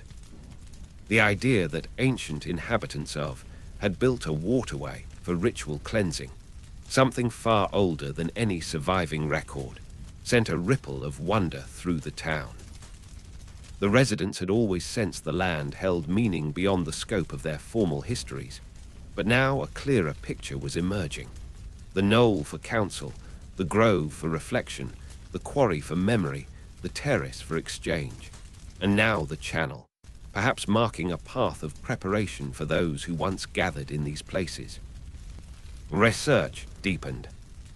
June convinced the county board, with far less resistance than might have occurred in years past, to allow a small team of archaeologists to collaborate with the townsfolk. The work progressed slowly, not out of inefficiency, but out of respect. Each stone lifted with care, each patch of earth brushed gently with soft tools or fingertips. When the brush was finally cleared near the maples, a remarkable discovery emerged. A long-buried stone marker, its face carved with a symbol resembling a droplet enclosed in a spiral. Beneath it, arranged carefully in a semicircle, were smooth river stones bearing faint etchings, tiny marks like waves or rainfall. The stones formed what looked to be an ancient station of passage, a place where individuals or groups paused to cleanse themselves, not physically, but symbolically, before entering another sacred space. This aligned perfectly with the now visible pattern on the parchment map. Intention, purification, action, remembrance. For the first time in its history, began to see itself not as a sleepy outlier, but as the inheritor of a sophisticated cultural system. Not one of grandeur or conquest, but of deep, deliberate interconnectedness. The townsfolk took to visiting the marker in the early mornings, when the dew still clung to the grass and the world felt freshly made. Some placed their hands in the shallow basins of the stone channel, letting the cold water pool around their fingers before beginning their day. Many described feeling a kind of mental clarity afterward, as though the act of touching the water washed away lingering noise from their thoughts. The archaeologists, meanwhile, uncovered something even more intriguing a few weeks later. A fragment of pottery near the channel, decorated with a pattern unmistakably similar to the one etched on the pendant found by the children years earlier. When matched together, the lines formed a story of sorts, a spiral representing the cyclical nature of seasons, a series of parallel waves symbolizing water, and a cluster of small arches believed to represent community gatherings. This pottery fragment was carbon dated, revealing that it was far older than anyone expected, older by several centuries than the European settlements in the region. The archaeologists grew increasingly fascinated. proposing that may have been a regional ceremonial hub for multiple ancient groups. A crossroads not of trade alone, but of knowledge, perhaps even spiritual guidance. The concept settled into the townsfolk with the profound quiet of revelation. It explained the land's peculiar pull, the way the groves with warmth, the way symbols seemed to reveal themselves slowly, as though the land trusted them more with each passing season. Began to embrace this deeper identity with its usual calm. There were no grand announcements or bustling festivals. Only deeper breath, slower walking, and a rising sense of purpose that drifted like pollen through the air. Around this time, the grove revealed yet another layered mystery. As the snow receded and the glowing bands around the maples faded into soft traces, sharp-eyed residents noticed that small seedlings, unlike any native to the area, had begun to sprout in the grove's center. Their leaves had a distinctive patterned vein structure, reminiscent of the symbols on the ledger and the river stones. Botanists were puzzled. These plants did not match any known species in local ecological records. The soil sample, rich and ancient, had been exposed during winter's thaw, and perhaps it had awakened dormant seeds buried long before the town existed. The seedlings grew slowly but steadily, each leaf unfurling in a deliberate spiral. The townsfolk tended them gently, understanding that they were witnessing not merely plant growth, but the re-emergence of something sacred, something that tied the present to an era so distant it felt mythical. Children named the plants memory sprouts, and the name stuck. Elders said the sprouts reminded them that history was not dead wood or ink, but a living thing, capable of blooming when the world was quiet enough to listen. As spring warmed fully into early summer, the cycle of deepened. The knoll became the site of renewal rituals where neighbors set intentions for projects, paths to clear, orchards to tend, letters to write to distant communities with whom they wished to reconnect. The quarry became a place of nighttime storytelling, where ancient legends and newly uncovered histories were shared beneath the stone face marked by long-forgotten hands. The terrace, with its newly understood purpose, became the meeting ground for exchanges, tools swapped, seeds offered, skills taught freely. And the grove, with its glowing trees and memory sprouts, became the heart of reflection, where people went to release their burdens into soil older and wiser than any of them. By midsummer, research teams working with uncovered a deeper section of the stone channel, one that branched underground. The passage was narrow, people to kneel or crawl, and carried faint currents of warm air from unseen depths. Scholars speculated this tunnel might lead to a hidden chamber, perhaps a place where agreements were once sealed, or where leaders sought solitude before offering guidance. Was in no rush to excavate further. They worked slowly, reverently, letting each discovery settle in the same way they let dough rise or stories mature. The pace was not academic urgency, but communal mindfulness. Meanwhile, dreams across the town took on a new, vivid unity. People reported visions of gatherings in open fields lit by torches and moons, of water running through carved channels, of figures with hands pressed to the earth speaking in a melodic language no one alive could comprehend. These dreams soothed rather than disturbed. They felt like invitations. And so the residents moved through their days with deeper calm, deeper purpose. Even decisions that once required meetings now arose effortlessly from shared understanding. Tasks were performed before being requested. Neighbors anticipated each other's needs with the ease of long companionship. The land thrummed with quiet approval, had become once again what it had always been intended to be, a place where knowledge, memory, reflection, and action braided together so gently that even the air seemed to hum with harmony.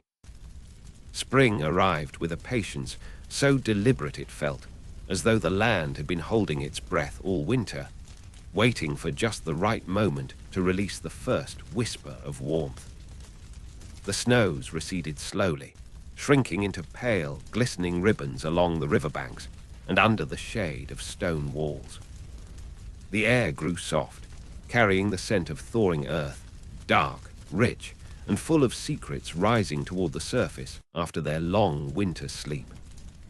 As the land awakened, so too did curiosity. The slow, careful unraveling of the town's deeper history, something that had begun almost accidentally, now took on a more intentional rhythm. People found themselves drawn not only to the known sacred sites, but also to small, quiet corners of the landscape where they sensed the presence of stories yet unearthed. One such awakening began with the slow melt near the terrace by the river. As the ice withdrew, it revealed a narrow, ancient stone channel running parallel to the riverbank, so subtle it had been overlooked for generations. The stones were irregular but clearly shaped, their surfaces smoothed by time. The channel extended beyond the terrace, curving toward the grove of maples, then disappearing under a thicket of brush. June, and compelled by their ongoing research, followed the channel over several days, clearing debris and marking its route on parchment. The more they uncovered, the clearer it became that this was not a natural formation. The stones bore faint chisel marks, and in several places, the channel widened into shallow basins lined with gravel, perhaps once used to guide or filter water. A historian who had visited from a distant university listened carefully as June described the formation. After several minutes, she murmured, "This resembles an early form of hydrological engineering, not for irrigation, but for ceremonial purification." Her voice trembled slightly with excitement. The idea that ancient inhabitants of had built a waterway for ritual cleansing, something far older than any surviving record, sent a ripple of wonder through the town. The residents had always sensed the land held meaning beyond the scope of their formal histories, but now a clearer picture was emerging. The knoll for council, the grove for reflection, the quarry for memory, the terrace for exchange, and now the channel, perhaps marking a path of preparation for those who once gathered in these places. Research deepened. June convinced the county board, with far less resistance than might have occurred in years past, to allow a small team of archaeologists to collaborate with the townsfolk. The work progressed slowly, not out of inefficiency, but out of respect. Each stone lifted with care, each patch of earth brushed gently with soft tools or fingertips. When the brush was finally cleared near the maples, a remarkable discovery emerged. A long-buried stone marker, its face carved with a symbol resembling a droplet enclosed in a spiral. Beneath it, arranged carefully in a semicircle, were smooth river stones bearing faint etchings, tiny marks like waves or rainfall. The stones formed what looked to be an ancient station of passage, a place where individuals or groups paused to cleanse themselves, not physically, but symbolically, before entering another sacred space. This aligned perfectly with the now visible pattern on the parchment map. Intention, purification, action, remembrance. For the first time in its history, began to see itself not as a sleepy outlier, but as the inheritor of a sophisticated cultural system. Not one of grandeur or conquest, but of deep, deliberate interconnectedness. The townsfolk took to visiting the marker in the early mornings, when the dew still clung to the grass and the world felt freshly made. Some placed their hands in the shallow basins of the stone channel, letting the cold water pool around their fingers before beginning their day. Many described feeling a kind of mental clarity afterward, as though the act of touching the water washed away lingering noise from their thoughts. The archaeologists, meanwhile, uncovered something even more intriguing a few weeks later: a fragment of pottery near the channel, decorated with a pattern unmistakably similar to the one etched on the pendant found by the children years earlier. When matched together, the lines formed a story of sorts: a spiral representing the cyclical nature of seasons, a series of parallel waves symbolizing water, and a cluster of small arches believed to represent community gatherings. This pottery fragment was carbon dated, revealing that it was far older than anyone expected, older by several centuries than the European settlements in the region. The archaeologists grew increasingly fascinated, proposing that may have been a regional ceremonial hub for multiple ancient groups. A crossroads not of trade alone, but of knowledge, perhaps even spiritual guidance. The concept settled into the townsfolk with the profound quiet of revelation. It explained the land's peculiar pull, the way the groves with warmth, the way symbols seemed to reveal themselves slowly, as though the land trusted them more with each passing season. Began to embrace this deeper identity with its usual calm. There were no grand announcements or bustling festivals. Only deeper breath, slower walking, and a rising sense of purpose that drifted like pollen through the air. Around this time, the grove revealed yet another layered mystery. As the snow receded and the glowing bands around the maples faded into soft traces, sharp-eyed residents noticed that small seedlings, unlike any native to the area, had begun to sprout in the grove's center. Their leaves had a distinctive patterned vein structure, reminiscent of the symbols on the ledger and the river stones. Botanists were puzzled. These plants did not match any known species in local ecological records. The soil sample, rich and ancient, had been exposed during winter's thaw, and perhaps it had awakened dormant seeds buried long before the town existed. The seedlings grew slowly but steadily, each leaf unfurling in a deliberate spiral. The townsfolk tended them gently, understanding that they were witnessing not merely plant growth, but the re-emergence of something sacred, something that tied the present to an era so distant it felt mythical. Children named the plants memory sprouts, and the name stuck. Elders said the sprouts reminded them that history was not dead wood or ink, but a living thing, capable of blooming when the world was quiet enough to listen. As spring warmed fully into early summer, the cycle had deepened. The knoll became the site of renewal rituals where neighbors set intentions for projects, paths to clear, orchards to tend, letters to write to distant communities with whom they wished to reconnect. The quarry became a place of nighttime storytelling, where ancient legends and newly uncovered histories were shared beneath the stone face marked by long-forgotten hands. The terrace, with its newly understood purpose, became the meeting ground for exchanges, tools swapped, seeds offered, skills taught freely. And the grove, with its glowing trees and memory sprouts, became the heart of reflection, where people went to release their burdens into soil older and wiser than any of them. By midsummer, research teams working with uncovered a deeper section of the stone channel, one that branched underground. The passage was narrow, people to kneel or crawl, and carried faint currents of warm air from unseen depths. Scholars speculated this tunnel might lead to a hidden chamber, perhaps a place where agreements were once sealed, or where leaders sought solitude before offering guidance. Was in no rush to excavate further. They worked slowly, reverently, letting each discovery settle in the same way they let dough rise or stories mature. The pace was not academic urgency, but communal mindfulness. Meanwhile, dreams across the town took on a new, vivid unity. People reported visions of gatherings in open fields lit by torches and moons, of water running through carved channels, of figures with hands pressed to the earth speaking in a melodic language no one alive could comprehend. These dreams soothed rather than disturbed. They felt like invitations. And so the residents moved through their days with deeper calm, deeper purpose. Even decisions that once required meetings now arose effortlessly from shared understanding. Tasks were performed before being requested.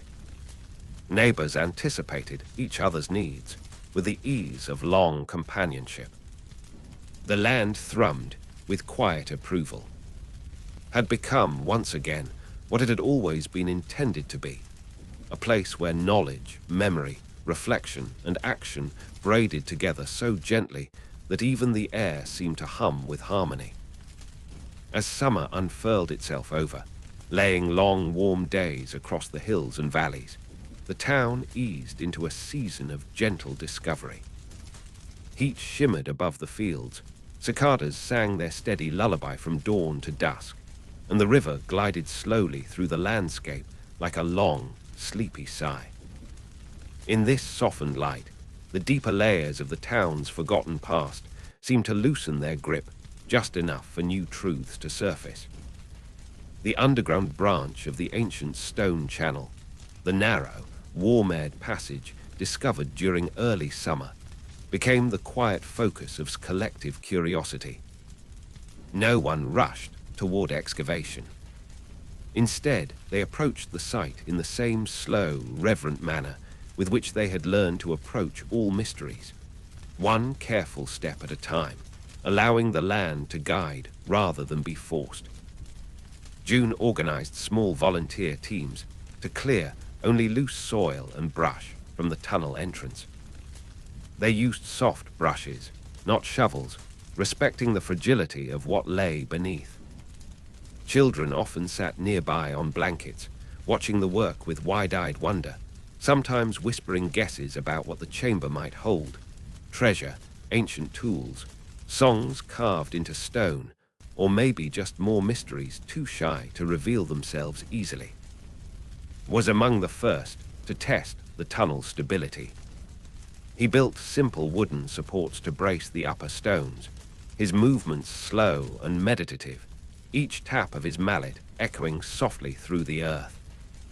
When the tunnel was deemed safe enough to enter, he and June crawled in together, lanterns held low. The passage was surprisingly smooth. The stones lining it were fitted with a precision that their age, each one nestled against the next so tightly that not even roots had broken through. The faint warm air drifting from deeper within gave the tunnel an almost living feel, as though the chamber ahead exhaled in its long slumber. They advanced several yards before the passage began to widen. They could not stand upright, but they could kneel comfortably. The flickered against the walls, revealing faint carvings, lines and loops similar to the symbols found above ground, but organized here in a spiraled pattern that suggested a formal sequence. A narrative. June brushed dust from a central carving and felt the hair on her arms rise. The spiral here was more complex, composed of interconnected segments. Each segment held a miniature depiction, figures standing in circles, water flowing through channels, hands touching stones, seeds being planted, firelight gatherings. This was no simple record. It was a guide to an entire. This wasn't just a council hall, June whispered. This was a teaching place. Rested his lantern on a stone shelf and studied the spiral more closely. A teaching place for whom? He murmured. Visitors. The next generation. June didn't answer. Her mind was already unraveling possibilities. Perhaps had once been a regional sanctuary where traditions were passed from group to group. a place where knowledge was not guarded, but gently offered, like a warm cup of tea. As they continued deeper, the passage opened into a low, rounded chamber. The air here was noticeably warmer, infused with an earthy scent like moss warmed by sunlight. The chamber's floor was smooth stone, and its ceiling rose into a soft dome carved with hundreds of tiny indentations. When they flickered upward, the indentations glimmered faintly, forming constellations that mirrored the night sky, but not the sky as it appeared today. June recognized the pattern from star maps she had studied years earlier. "These stars," she said slowly, "are thousands of years out of alignment. This chamber is ancient, far older than anything we imagined." At the center of the chamber lay a circular depression filled with fine, pale sand. The sand was undisturbed, smooth as silk, except for faint linear grooves curving outward in spirals. Knelt, gently brushing the outer edge. "These lines were drawn by hands," he whispered. "But not recently." June moved her lantern closer. "It looks like they used this as a memory board," she said. "A place to trace ideas, tell stories, map intentions. The sand resets with time, but the purpose remains." They sat in silence, letting the ancient stillness seep into their bones. It was the kind of silence that encouraged deep breaths and slow heartbeats, a silence that held more wisdom than any voice could ever speak. That evening, when June and emerged from the tunnel, the townsfolk gathered around with lanterns of their own, casting soft, golden halos on the grass. No dramatic announcement was made, only a gentle of discoveries, described with the quiet awe they deserved. The idea of an ancient teaching chamber shook something loose in the collective imagination of. People began reflecting not only on the past, but on the future. What knowledge did they, in their time, wish to pass forward? What gentle wisdoms would they want preserved for those yet to come? And so, without any formal decision, began creating its own memory practices. Children were encouraged to draw spirals in the sand by the river, filling them with symbols that represented their days: stars for happiness, lines for questions, waves for worries washed away. Elders began telling stories using stones arranged in circles, teaching younger generations how to listen beneath the words for the heartbeat of meaning. Neighbors created quiet rituals at twilight where each person placed a hand on the earth and whispered a promise, not grand declarations, but simple commitments like tending the orchard, helping a neighbor, repairing a tool, listening with care. The land responded in subtle ways. The memory sprouts in the grove grew taller, their leaves curling into elegant spirals. The stone channel carried water more clearly, flowing with steadiness after centuries of silt. Birds returned to the quarry in greater numbers, nesting among its ledges and filling the nighttime gatherings there with gentle, echoing songs. And the knoll took on a presence so warm and welcoming that standing among its stones felt like being wrapped in an ancient embrace. But the greatest surprise came one evening in midsummer, when a soft vibration passed through, not a tremor of the earth, but something like a sigh rising from deep below. Windows rattled softly. Leaves shimmered on their branches, and the air grew warm for a brief moment, as if touched by an unseen breath. The townsfolk paused, listening. Then, from the underground passage, a faint, melodic hum drifted upward, just for a few seconds, no more, but unmistakably real. It sounded like a long-forgotten song. A single note, held with gentle purpose. An echo not of danger, but of welcome. As though the ancient chamber, awakened by touch and intention, had begun to remember its voice. The hum drifted through like a breeze that carried memory instead of air. It was soft, barely more than a tone, but it lingered in the bones of everyone who heard it. Farmers paused mid-step. Children stopped their games, wide-eyed and still as saplings. Birds quieted, listening. Even the river seemed to slow its flowing, the surface trembling as though the water itself recognized the sound. Then the hum faded, leaving behind a stillness that felt charged with possibility, an expectant hush, like the second before a dawn sky begins to glow. The next morning, the town gathered in small clusters, speaking softly so as not to disturb the fragile sense of meaning floating between them. No one interpreted the hum as a warning. Instead, they felt it had been a greeting, a stirring of something ancient that had finally recognized the renewed harmony above. June and returned to the underground chamber with great care. The tunnel felt subtly different now, though neither could articulate exactly why. The air was slightly warmer, perhaps, or perhaps it was simply their heightened awareness. The chamber itself appeared unchanged at first glance, but as they moved deeper inside, June noticed something that had not been there before. At the center of the sand-filled depression, faint lines had begun to take shape. Not the random lines of shifting earth or airflow. These were deliberate, curling spirals, soft but intentional, as though traced by an unseen hand.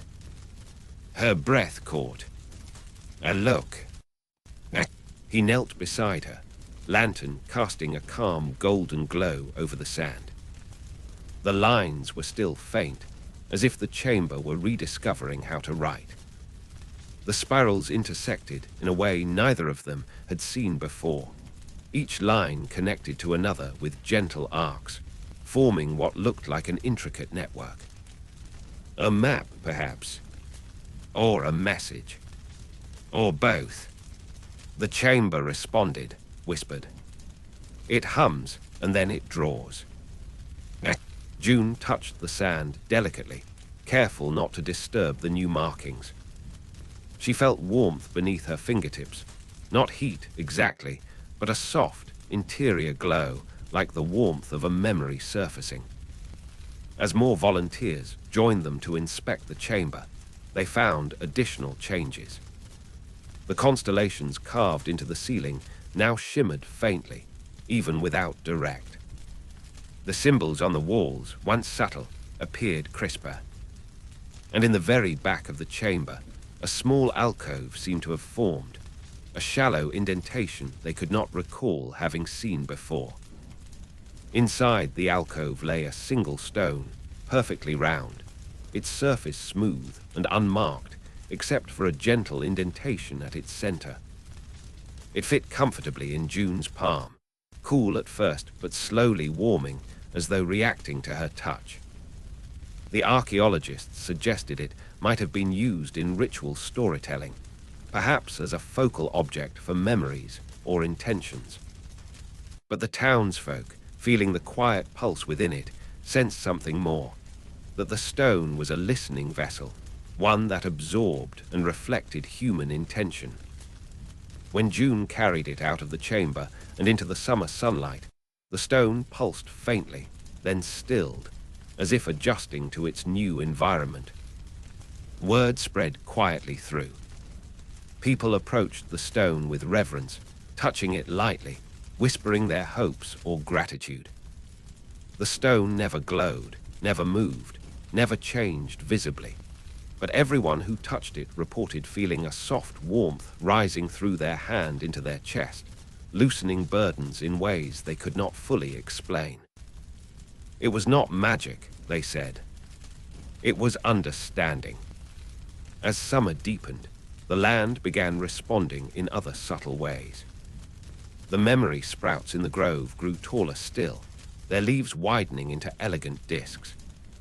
When sunlight filtered through them, patterns of spirals and flowing lines danced on the ground below, patterns reminiscent of the ancient carvings. Botanists could not explain why the plants seemed to integrate the script of a culture long lost, but June suspected the secret lay in the ancient soil from which they had sprouted. Plants remember things, she mused. Not the way people remember, but something deeper, even more curious. When rain finally fell after a long dry spell, the drops that collected in the stone basins of the hydrological channel formed swirling patterns on their surfaces, miniature spirals that persisted for hours before slowly dissolving. Children watched the spirals with fascination, whispering theories and stories until the rainwater absorbed back into the earth. And in the evenings, when the sun low behind the hills, the stones at the knoll sometimes emitted a faint warmth again. Not every night, not in any predictable pattern, but enough to remind the townsfolk that the land was listening, responding, breathing with them. The true turning point came late that summer, when a group of residents decided to recreate, gently, respectfully, the spiral gestures traced in the sand of the underground chamber. They gathered at the knoll at twilight, forming a loose circle. No one appointed a leader, had grown beyond such needs. Instead, they stood with quiet anticipation as fireflies blinked lazily in the growing dusk. June held the round stone in her hands, not as but as a companion. She began tracing a slow spiral in the air before her, mirroring the symbol drawn in the sand. Her motions were soft, dreamlike, more invitation than instruction. Others followed, tracing spirals of their own. Some drew them in the air, others in the grass with bare feet. The spirals overlapped, expanded, shifted with the wind. It was not a ritual of precision or choreography. It was a ritual of presence. The air around the knoll grew warm, not hot, but comfortingly warm, like sun-soaked stone in late afternoon. A hush fell over the group, not from fear or awe, but from settling into a collective heartbeat. And then the ground beneath them vibrated faintly, not a tremor, but a resonance, as though the earth recognized the gesture. The fireflies burst into a sudden shared pattern, blinking in synchronous spirals that mirrored the movements of the townsfolk. Someone gasped softly. Someone else laughed, a gentle, startled laugh. The knoll was awake, not in the sense of rising or speaking, but in the sense of remembering its purpose. A place where intention becomes action. A place where people gather not to debate endlessly, but to align themselves with the quiet wisdom of the land. In the days that followed, the spiral gesture became a form of greeting in. Not always physically expressed, sometimes only felt inwardly, but it anchored people in the new-old rhythm. The mysterious hum returned occasionally from the underground chamber, each time softer, each time more harmonious, as if echoing the town's inner transformation. And slowly, gently, entered a new era of understanding, one shaped not by noise or rush, but by deep, patient listening. Autumn arrived as though it had been walking toward for centuries, its steps soft and deliberate, its breath carrying the scent of distant forests and ancient fires. The hills shifted from summer green to the deep, sleepy hues of rust and ember. Leaves loosened their hold on branches with a gentle reluctance, drifting downward like old memories, finally ready to settle. The nights grew cooler, stretching longer, giving the town even more time to dream. Now attuned to the rhythm of its ancient past, welcomed the season with a kind of quiet ceremony, not an organized celebration, but a natural deepening of awareness. The changing seemed to reveal parts of the landscape that had been hidden in plain sight for generations. Creases in the hills that once blended into the background now appeared like the folds of an old manuscript that the land was opening for them to read. Everywhere people walked, something waited to be discovered. One of the first autumn revelations came from a student named Myra, who often wandered the border where the orchards met the western woods. Myra had always had a peculiar sensitivity to sound. She could hear the distant crackle of branches before they fell, the subtle shift in wind before a storm. One late afternoon, while gathering wind-fallen apples, she heard a rhythmic tapping coming from deep within the trees. Not an animal, not the knock of branches. This sound had pattern. She followed it carefully, weaving through the thinning underbrush, until she reached an old stone wall nearly swallowed by ivy and moss. The tapping came from beneath a cluster of stones at its base. When she knelt and brushed away the leaves, she found a small wooden object, cylindrical, hollow, with delicately carved notches spiraling around it. A flute. Fragile but intact. Myra carried it straight to June, and her heart thudding with a mix of fear and wonder. The wood was darkened with age, and when held it to the lamplight, they could see faint symbols etched between the spiral notches, symbols matching those in the underground teaching chamber. June's breath hitched softly. This wasn't just an ornament, she said.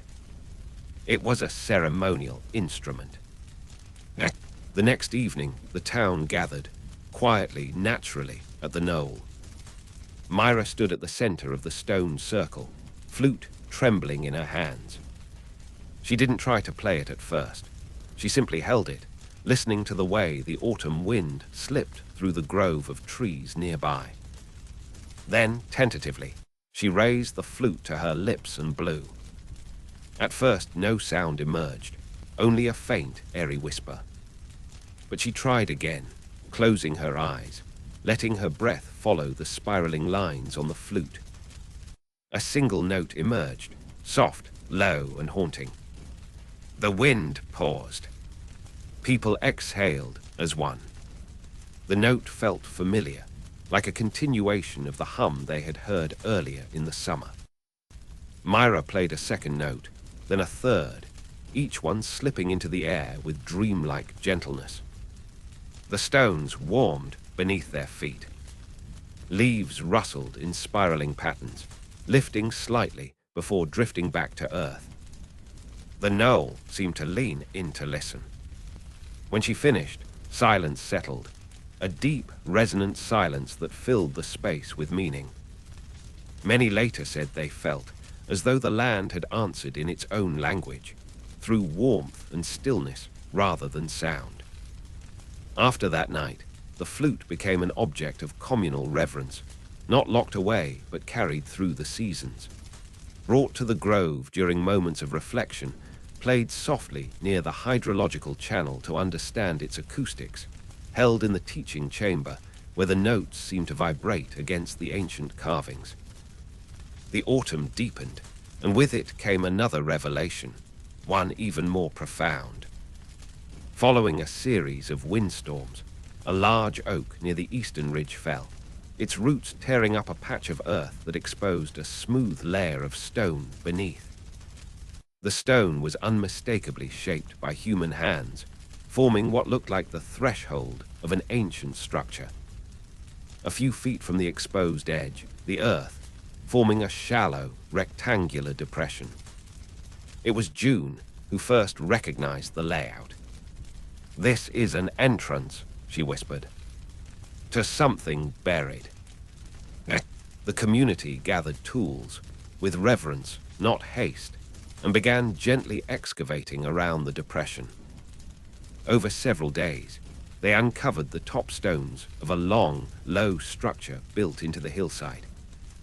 A doorway emerged, framed by two upright stones, carved with spiral patterns identical to those found underground. But the most astonishing discovery came when they cleared the threshold fully.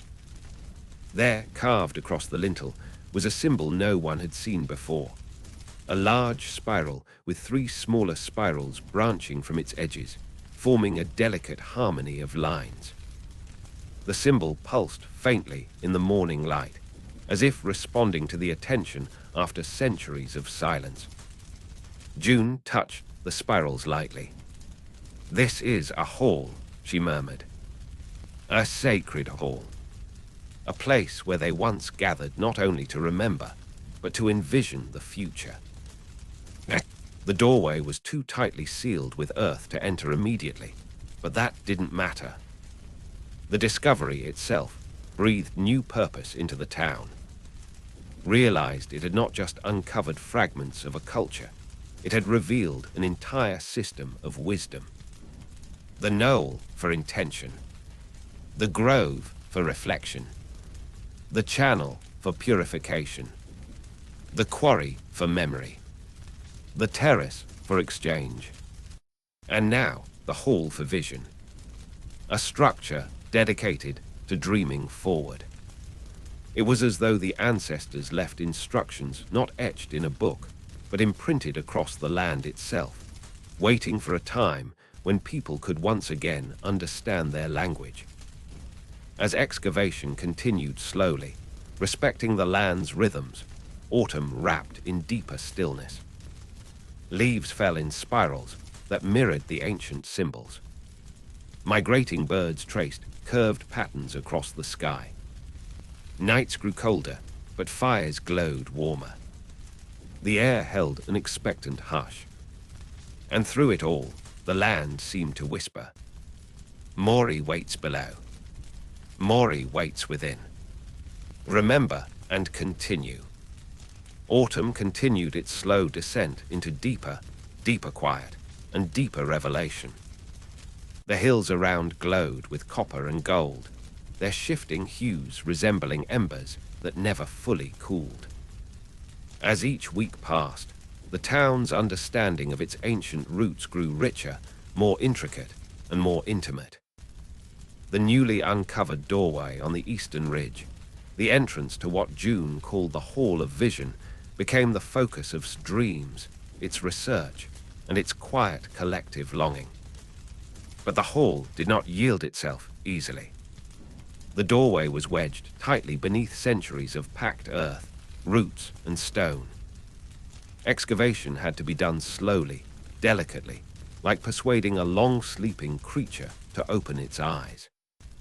A group of volunteers, June, Myra, and several others, worked at dawn and dusk each day, brushing away layers of soil with soft bristles, recording each shift, each crack, each faint marking revealed under their attention.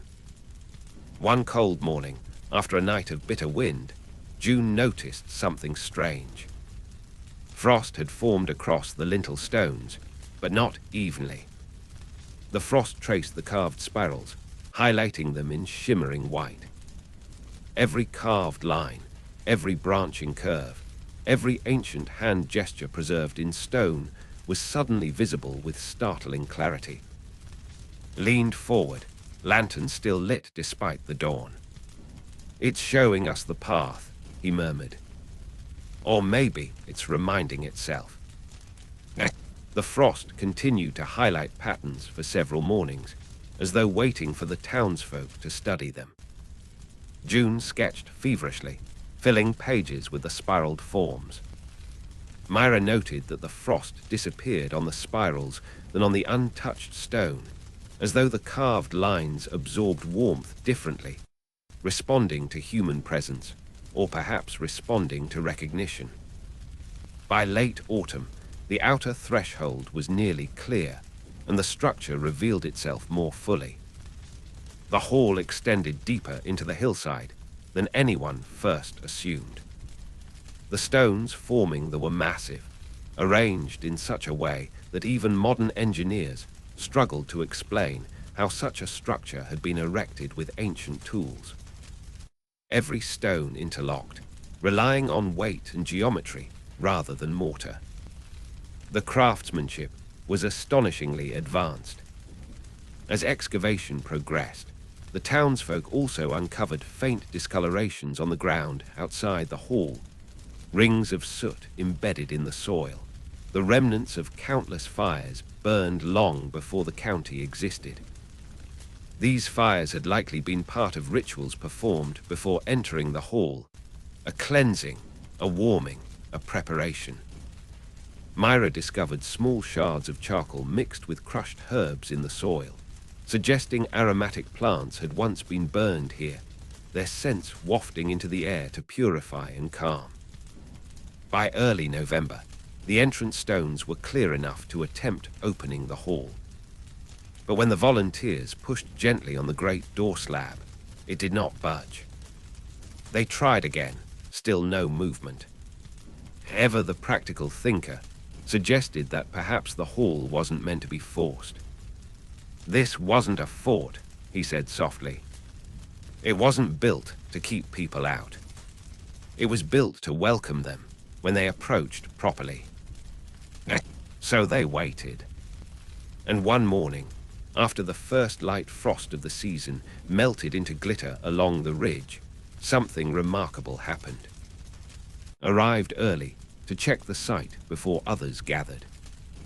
As he approached, he saw that the heavy stone slab, unmoved for centuries, had shifted slightly outward. No cracks, no fallen stones, no signs of force. Simply moved. By less than an inch, but enough that felt the change in his heartbeat. "It wants us to enter," he whispered. The news spread with quiet excitement through the town. That evening, as the sun sank into a pool of muted gold, a small group gathered once more at the ridge. They did not approach the hall immediately. Instead, they stood around one of the ancient fire rings and lit a new flame. They added sprigs of sage, wild mint, and dried lavender, plants believed to have been used in ancient rituals. The air filled with a warm, calming scent that carried echoes of forgotten ceremonies. Myra brought the ceremonial flute. She played a slow, winding melody, one that seemed to weave itself around the spirals carved in stone. As she played, the fire flickered in spiraled patterns, rising and twisting like a living echo of the carved symbols. When the music faded, June stepped toward the hall. Her steps were deliberate, quiet, as if she were approaching an elder's bedside. She placed a hand against the stone slab and whispered, not a command, not a plea, but a greeting. The stone warmed beneath her palm. Then it shifted again, this time several inches.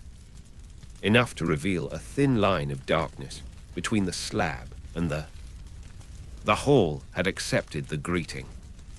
The next morning, with great care and unanimous calm, the volunteers worked together to slide the stone slab aside.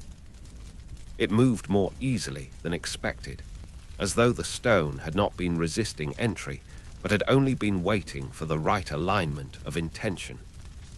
When the doorway finally opened, a deep breath of warm air flowed out, like the exhalation of something that had lived in darkness for ages and was relieved to feel sunlight once more. Lanterns were raised. No one rushed inside. The interior of the hall revealed itself slowly, like dawn spreading across a sleeping landscape. The first chamber was wide and low-ceilinged, carved entirely from the hillside's bedrock. The walls bore elaborate spirals intertwined with symbols representing water, stone, planting, fire, breath, and time. The spirals here were deeper than those found above ground, cut with exquisite skill, their lines perfect and flowing. Ran his hand across one. "These were carved to last forever," he whispered. In the center of the chamber stood a large, smooth table made of dark stone, its surface polished to a mirror-like gleam. Upon it rested a scattering of small carved tokens, circles, spirals, miniature figures, wave shapes. June recognized them immediately. "Teaching tools," she murmured. "For stories, visions, planning." They realized then that this hall had likely served as a place where leaders or elders gathered not merely to remember the past, but to shape the future. thinking generations ahead, weaving cycles of intention that outlived any one lifetime. Beyond the table chamber lay a long corridor. The air grew warmer as they walked inward, revealing more carvings, murals depicting seasons, migrations, storms, gatherings, and celestial cycles. One enormous mural spanned the full length of a wall, showing a spiral unfurling from a central point, dividing into pathways that corresponded exactly to the sacred sites around. This mural confirmed the town's deepest suspicion. The entire landscape was once a living, interconnected ceremonial system. A wisdom network. A land-inscribed way of life. A philosophy embedded in earth, stone, water, and sky. As they reached the end of the corridor, they found a final chamber, smaller, round, and echoing softly with their breaths. Here the carvings were simpler, more abstract. Spirals, concentric circles, and delicate lines representing breath or wind. In the center of this chamber was a stone bowl filled with water that shimmered strangely even without. The water was warm, as though heated by a gentle internal glow, and perfectly still despite their movement. June knelt beside it. The water reflected not merely her face, but something behind her, something soft and shifting, like memory made visible. She blinked, and the vision dissipated. She turned to the others. This chamber, it was a place of vision. A place to see possibilities. Myra leaned forward, fascinated. Do you think it still works? No one answered immediately. The question hovered in the warm, ancient air. Always steady, a fingertip into the bowl. The water rippled outward in calm circles. When he withdrew his hand, a faint trail of spiral-shaped light followed his fingertip before fading. We should rest, he murmured. The hall has waited this long. It will tell us more when it's ready. Over the next several weeks, the people have visited the hall in small groups, always with reverence. They studied its carvings, traced its spirals, whispered their gratitude into the chamber's warm air. Some left tokens, dried herbs, small woven grasses, carved wooden spirals. Even children approached the hall with quiet awe, sensing its long memory. The bowl of vision water became a focal point of curiosity. Not everyone experienced anything when they looked into it. Some saw only their reflections. Others glimpsed faint scenes of forests, storms, or quiet gatherings of ancient people touching the earth. Still others saw abstract shapes, spirals of light or patterns that reminded them of the chamber beneath the knoll. No one forced interpretations. The hall seemed to give each person exactly what they needed, nothing more. And as autumn ripened into its final, mellow phase, the town realized something profound. They were no longer merely their history. They were becoming part of its continuation. Their intentions, their care, their slowness, and their listening had awakened a legacy that had slept for thousands of years, not forgotten, only waiting. Waiting for a community gentle enough, patient enough, and awake enough to hear its soft voice. And sleepy, steady, drifting, dreaming was exactly that place. Winter approached with the slow certainty of an old friend returning after a long journey. Frost crept softly into the fields, not as an invader, but as a sculptor, etching delicate crystals across fence posts, window panes, and the stones of the ancient hall. The river grew quieter. The nights deepened into long stretches of velvety blue. And in that quiet, everything the town had uncovered in the past seasons seemed to gather into a single, breath-held moment, as though the land itself were to reveal something more. The Hall of Vision, newly accessible and already woven into its evolving identity, took on an even more profound presence as the temperatures dropped. While the air outside grew sharp with cold, the interior of the hall remained gently warm, its chambers carrying a steady, comforting heat that seemed to radiate directly from the stone itself. Some speculated about geothermal pockets or ancient construction trickery. Others believed the warmth came from a deeper, older source, something tied to the spiraling symbols and the land's long, slow memory. The bowl of vision water, in particular, became central to the town's winter rituals. As snow began to lace the ridge outside, more and more residents visited the hall to sit in silence, breathe deeply, and reflect in the stillness beside the glowing bowl. Some came alone. Some came in pairs. Families sometimes came together, 3 generations kneeling before the bowl with heads bowed, as though acknowledging a continuity that stretched beyond the limits of their lives. One evening, during the first true snowfall, June and walked to the hall together, the round stone carried between them.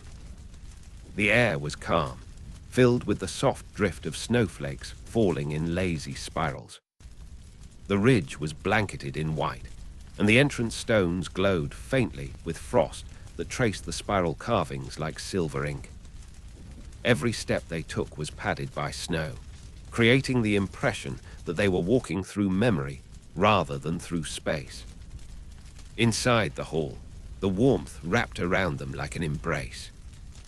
They moved through the first chamber, its stone table still covered with tokens arranged by recent visitors, and continued down the corridor. The murals shimmered gently, reacting to with the same subtle responsiveness they had shown all autumn. When they reached the final chamber, they found Myra already sitting beside the bowl, her flute resting across her lap, her breath visible in the soft glow of the chamber. "I couldn't stay away tonight," she said softly. The air felt expectant. June set the round stone beside the bowl. "Something is stirring," she agreed. "The land has been leading us step by step. Winter always brings reflection. But this winter feels different." Knelt beside the bowl, gazing into the water. "It feels as though we're the heart of something. Not the end, just a deeper layer."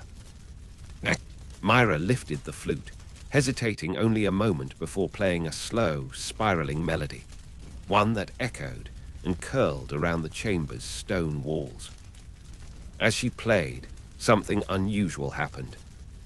The bowl of water began to ripple, not from the sound alone, but from an inner resonance, as though responding to the flute's ancient tonal memory.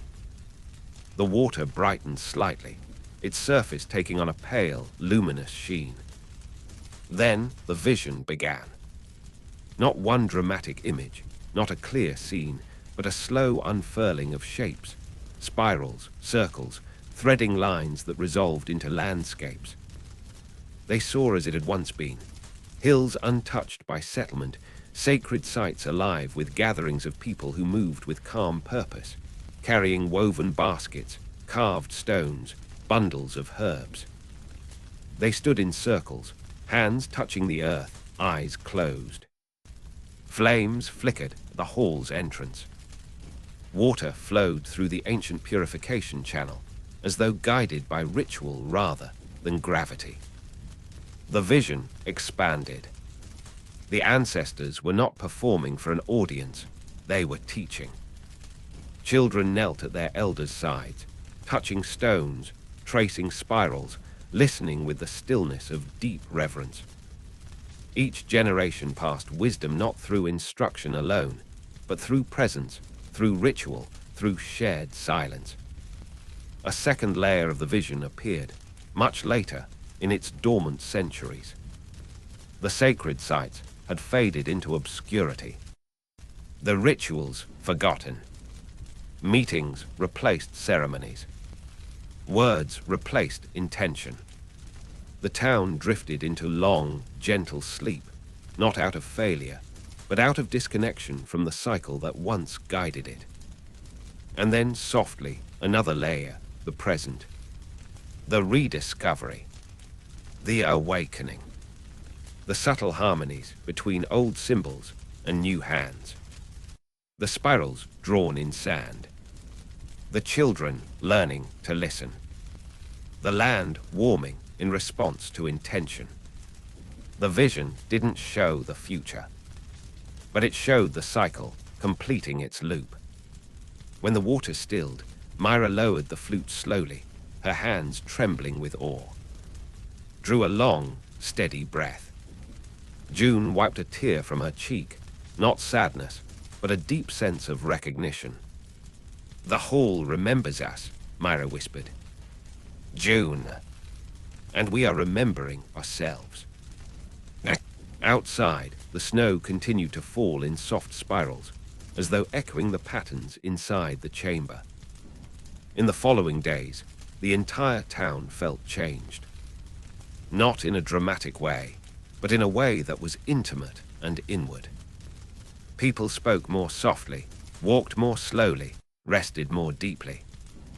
Ideas arose not in bursts, but in steady, grounded clarity. Even the animals seemed attuned. Cattle moved calmly through the fields, birds lingered longer in the bare branches, and stray dogs curled near porches as though sensing the warm pulse beneath the town. As winter deepened, further revelations emerged from the land. One morning, discovered something extraordinary near the grove. The memory sprouts, now tall and graceful, their leaves shaped like spiraling discs, had begun releasing a faint, glowing pollen that drifted through the grove like golden mist. When touched, the pollen felt warm, like sunlight caught in powder form. Children delighted in it, adults it gently in their hands, and elders said it reminded them of dreams they'd nearly forgotten. Botanists were baffled. The plants should not have thrived in the cold. Yet they stood proud and serene, their glow casting subtle light, even on moonless nights. By the river, the purification channel began to carry water even when the ground was frozen, its stream warmer than the surrounding earth. As the water flowed through the carved basins, it produced faint harmonic tones, soft chimes rising like breath from the stone. These tones echoed through the silence of winter, calming, steady, rhythmic. And at the knoll, the stones took on a deeper warmth at sunset, an invitation for people to gather, reflect, and share simple moments of gratitude. The fireflies were gone for the season, yet faint spiraling patterns appeared in frost on the stones each night, like messages left by the frost itself. One night, as snow blanketed the town in profound quiet, June stood at the knoll alone. She placed her palm on the warm stone and whispered, "What do you want us to learn next?" The wind shifted, carrying with it a low, steady hum, not from the chamber, not from the earth, but from the land as a whole. It was a hum of welcome, a hum of continuity, a hum of readiness. The cycle would continue, the land seemed to say, and would continue with it. Slowly, softly, deeply. Awake in its dreaming. Winter pressed deeper into, layering the world in a hush so complete that even the river seemed to move with slowed intention. Snow settled into the grooves of the ancient carvings, softening their edges but highlighting their shapes, as though the land were quietly underlining its own ancient script. Each passing night brought longer shadows, slower breaths, and a dream-saturated calm that touched every household. Yet beneath that soothing quiet, something new was stirring, an invitation, subtle but insistent, calling further into its own rediscovered heritage. It began with a strange phenomenon inside the Hall of Vision. One morning, when arrived at the entrance to sweep away the previous night's snow, he noticed faint trails of warmth radiating outward from the chamber deep within. These trails were not footprints. Nothing disturbed the snow, but gentle ribbons of heat, visible only because they caused small columns of steam to rise where snow touched the ground. He followed the faint warmth into the hall, lantern swinging softly in his grip. The closer he moved toward the final vision chamber, the stronger the sensation grew. Not hot, not unsettling, but warm in a quiet, rhythmic way. When he reached the bowl, he found June already there. She had felt the warmth from her home on the other side of town. An inexplicable intuition, she said, like being gently summoned. The water in the bowl glowed faintly, a soft pulsing light that brightened and in even intervals, reminiscent of a heartbeat. The light didn't spill out into the chamber. It remained contained within the bowl's gentle curves, as though the water itself was remembering something important, something long held in its depths. June knelt beside the bowl, eyes reflecting the dim glow. "It's communicating," she said softly, "but not with a vision this time." Slowly. "It's us." "For what?" June whispered. The water's glow pulsed once more, steady, patient, rhythmic. "For the next chamber," said. Because they both knew.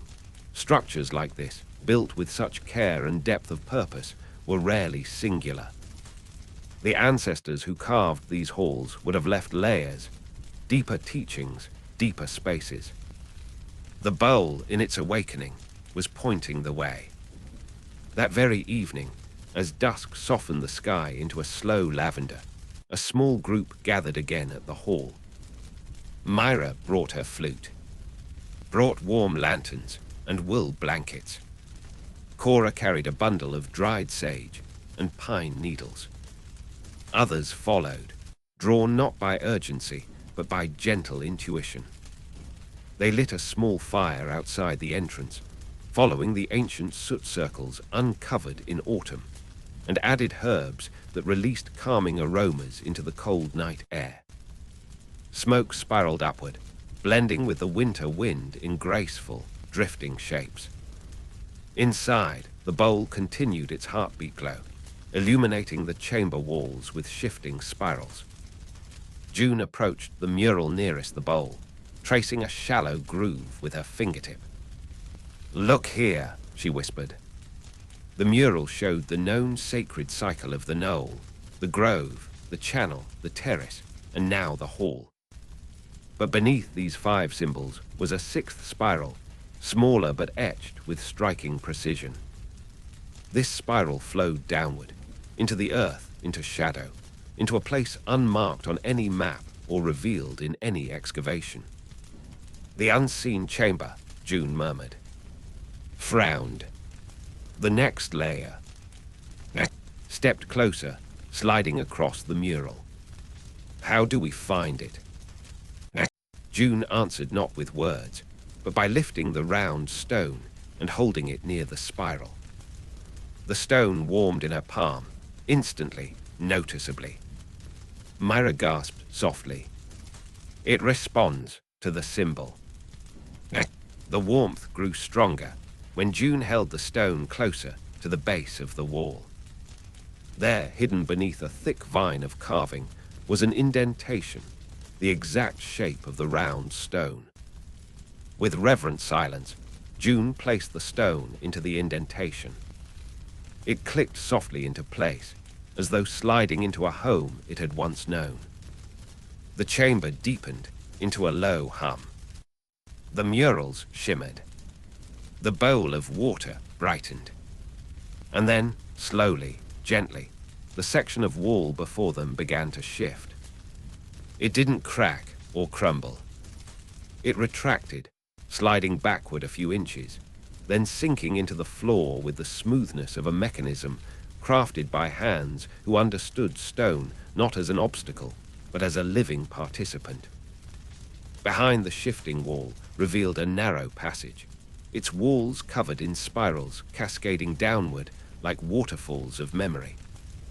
A gentle, warm breeze drifted outward, carrying with it the scent of old cedar, dried herbs, and something faintly sweet, like moss warmed by fire. The next chamber had awakened, but the passage sloped downward, and its entrance was low, everyone to bow as they stepped inside. This was not a flaw of architecture, it was intentional. Every person entering the deeper chamber must enter humbled, grounded, aware. Lanterns in hand, they descended. The passage widened gradually until they emerged into a cavern-like space, large, round, and shaped with exquisite symmetry. The ceiling rose high above them, carved into a great spiral dome. The walls were lined with alcoves, each holding an object. Carved stones, woven talismans, shells, dried plant bundles, beads, feathered ornaments, and tools shaped from bone or mica. This chamber did not hum with visions. It breathed history. Cora knelt before one of the alcoves, tears welling in her eyes as she picked up a small stone disc. These are offerings," she whispered. "Memories left by those who came before us." June realized she was right. Each alcove was a repository of stories, tokens representing lives, intentions, achievements, griefs, transitions. The hall above was for seeing forward. This chamber was for what had already passed. Myra approached a tall alcove lined with polished river stones. At its center sat a delicate flute made of pale bone, carved with spirals that mirrored her own instrument. "It's like mine," she murmured, "but older, much older." Moved toward an alcove, holding a woven basket filled with dried seeds. Some were familiar, corn, barley, but others were unlike anything he had seen. Seeds from forgotten plants, seeds that carried dormant potential. He whispered, they brought offerings of continuity. June stood in the center of the chamber, lantern held high. The spiral dome reflected the light back down in soft, shimmering waves. "This chamber," she whispered, "is a memory archive. Not of individuals alone, but of generations. Of cycles completed. Of lives through symbolic offerings returned to the earth." Then June noticed something else, a narrow groove in the center of the floor, spiraling inward. She knelt beside it, brushing away dust carefully. The groove formed a depression, large enough to hold something significant. "What used to be here?" June asked. As if in answer, a faint glow sparked at the edges of the depression. The bowl's light, from the chamber above, pulsed faintly in response. This chamber held a second vessel, June realized. A companion to the bowl of vision. His breath caught. A vessel of memory. The depression was empty now, but its presence mattered.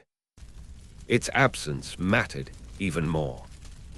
"If we find the missing vessel," June began. "We complete the cycle," Myra finished. "And the land reveals the next truth," said.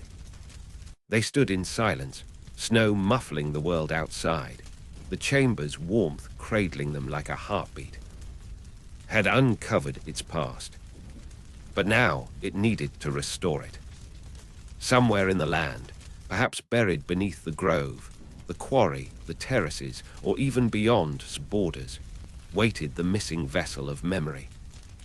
A vessel that had once held the collective gratitude of those who came before. A vessel that could awaken the final harmony of the ancient system. A vessel that was now ready, finally, to find.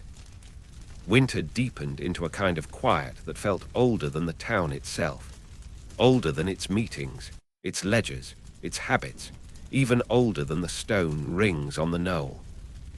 Snow fell in long, unbroken veils, softening every roofline and fence post, making the world feel like a single, seamless story, half folded under a blanket of white.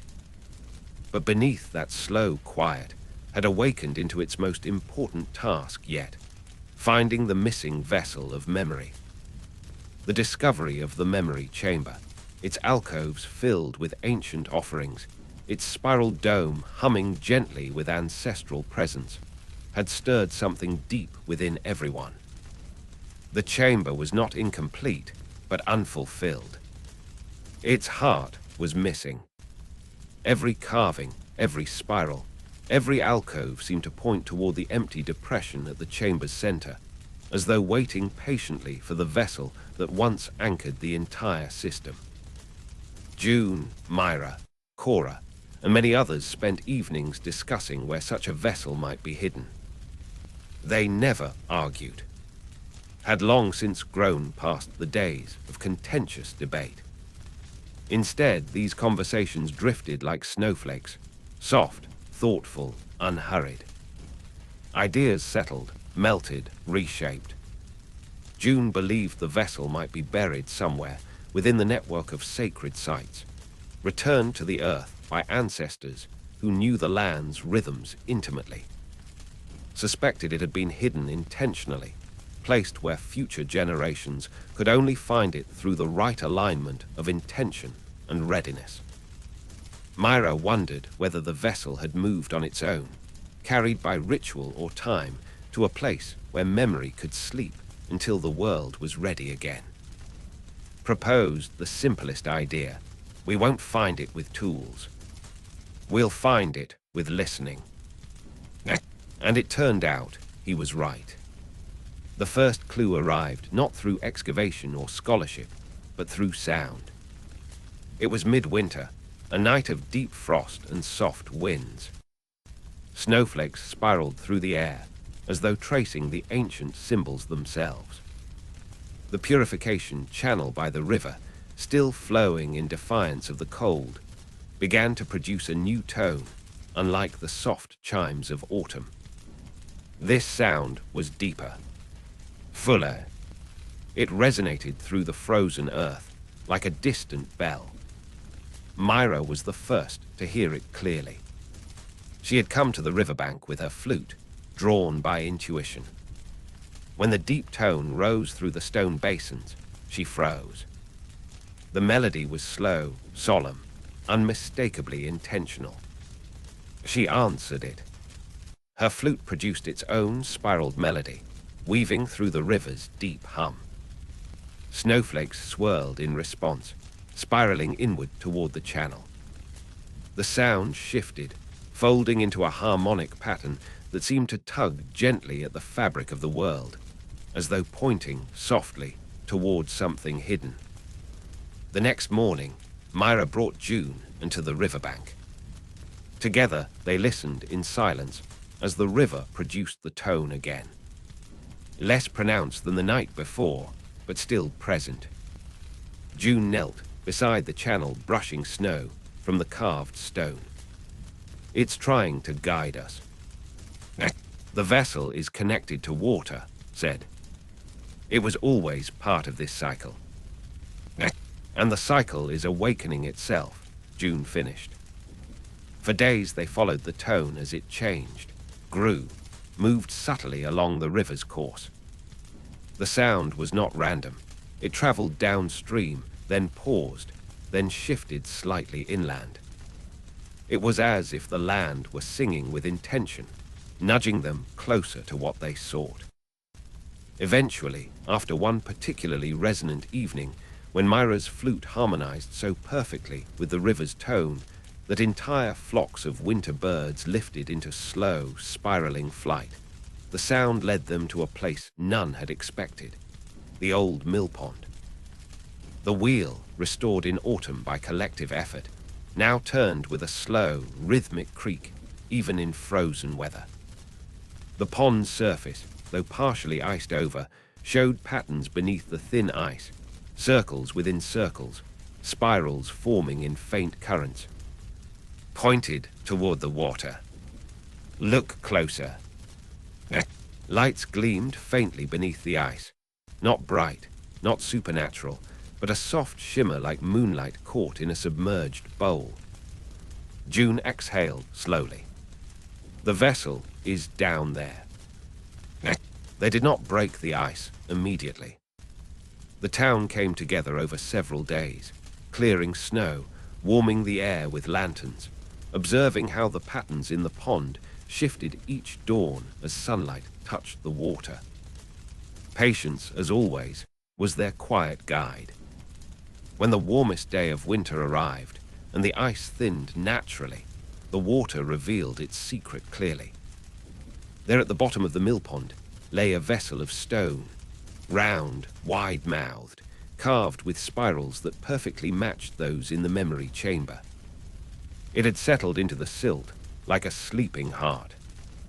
The townsfolk worked together, gently lowering nets and cords fashioned from soft rope. They pulled the vessel upward with reverent care, as though lifting the past itself through the veil of time.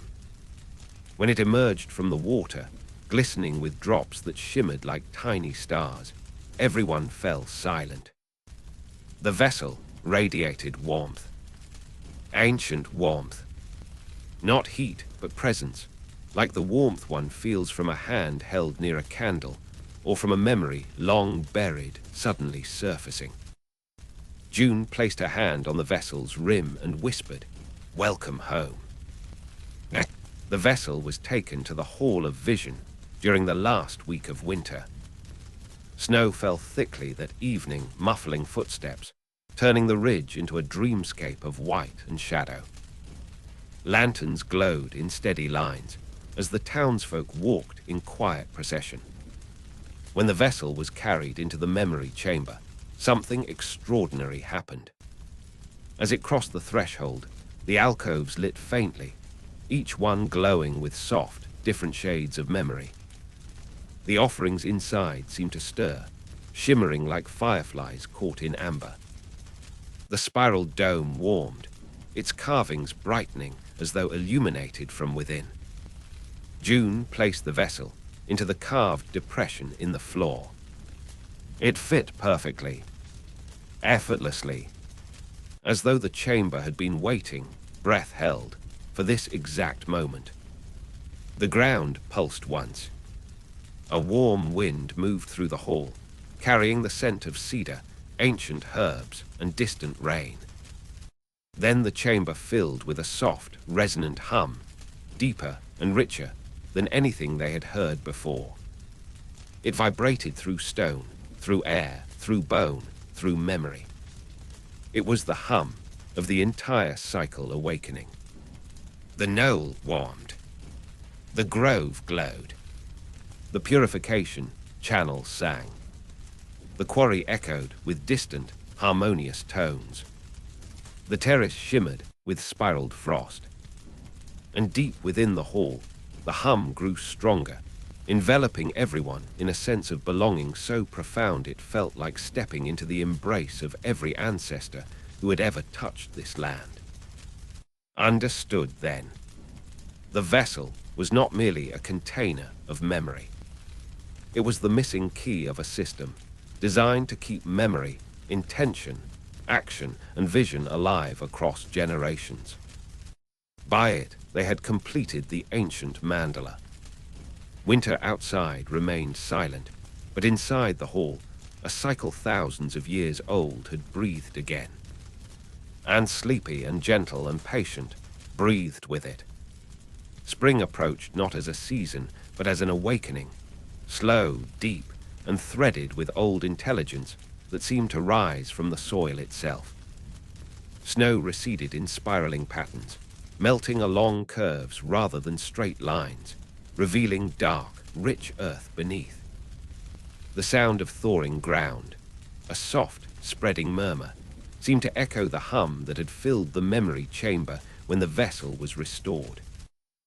And for the first time in anyone's memory, felt not like a forgotten place nor a sleepy one, but like a place in profound transition. A place becoming what it had always been meant to be. The days grew longer, light stretching its fingers across the hills with patient warmth.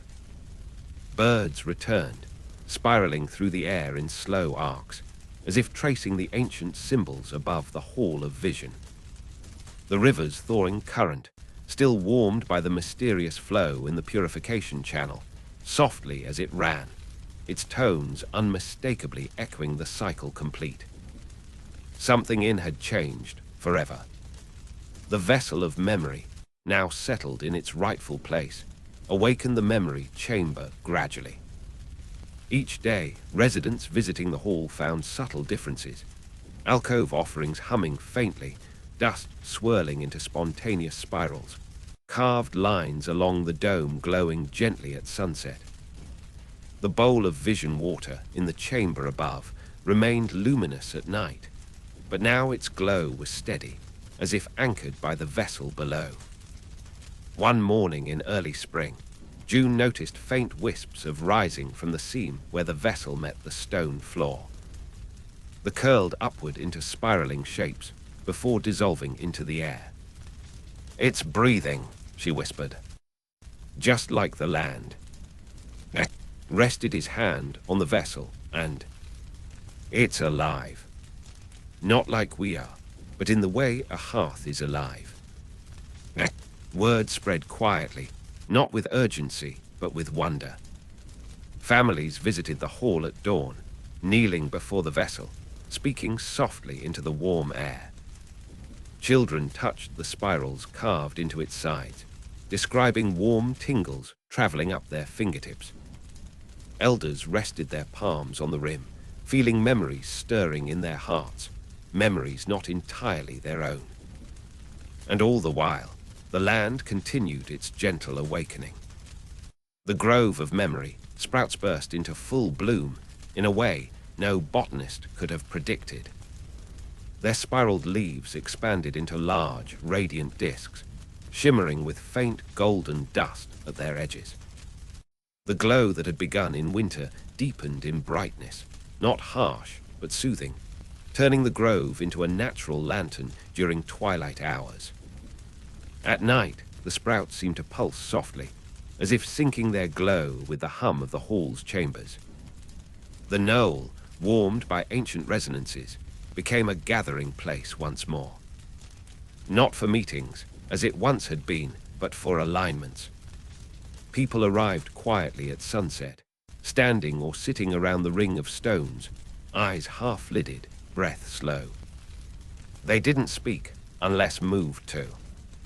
They simply listened, to the land, to their bodies, to the subtle harmonies rising from the earth. Sometimes Myra played the ancient flute. Its tones blended seamlessly with the ambient hum, lifting, soothing, weaving through the stone circle like a warm breeze. Fireflies returned earlier than expected that year, drifting in spirals that echoed every note. The purification channel thrived with renewed life. Mosses grew in delicate spiraled formations along its banks, and fish returned to the stream, small, shimmering creatures whose scales reflected faint, symbol-like shapes when they darted beneath the water's surface. Residents noticed they felt calmer after touching the water. A few described feeling as though they were listening not with their ears, but with their bones. The terrace, once a quiet historical curiosity, became a place of exchange once again. But now the exchanges were not the goods of commerce, but the gifts of wisdom and craft. Neighbors taught one another weaving, seed saving, stone carving, herbal knowledge, listening skills, and the slow art of living intentionally. It was as though the terrace remembered its original purpose and gently nudged the community back into harmony with it. The quarry, with its ancient carved symbols now clearer than ever under spring light, became a sanctuary of sound. People gathered in its bowl-like space to speak softly, sing, recite poetry, or simply hear their voices echo in calming waves. Any sound made within the quarry spiraled back in gentle resonance, not amplified, not distorted, but balanced.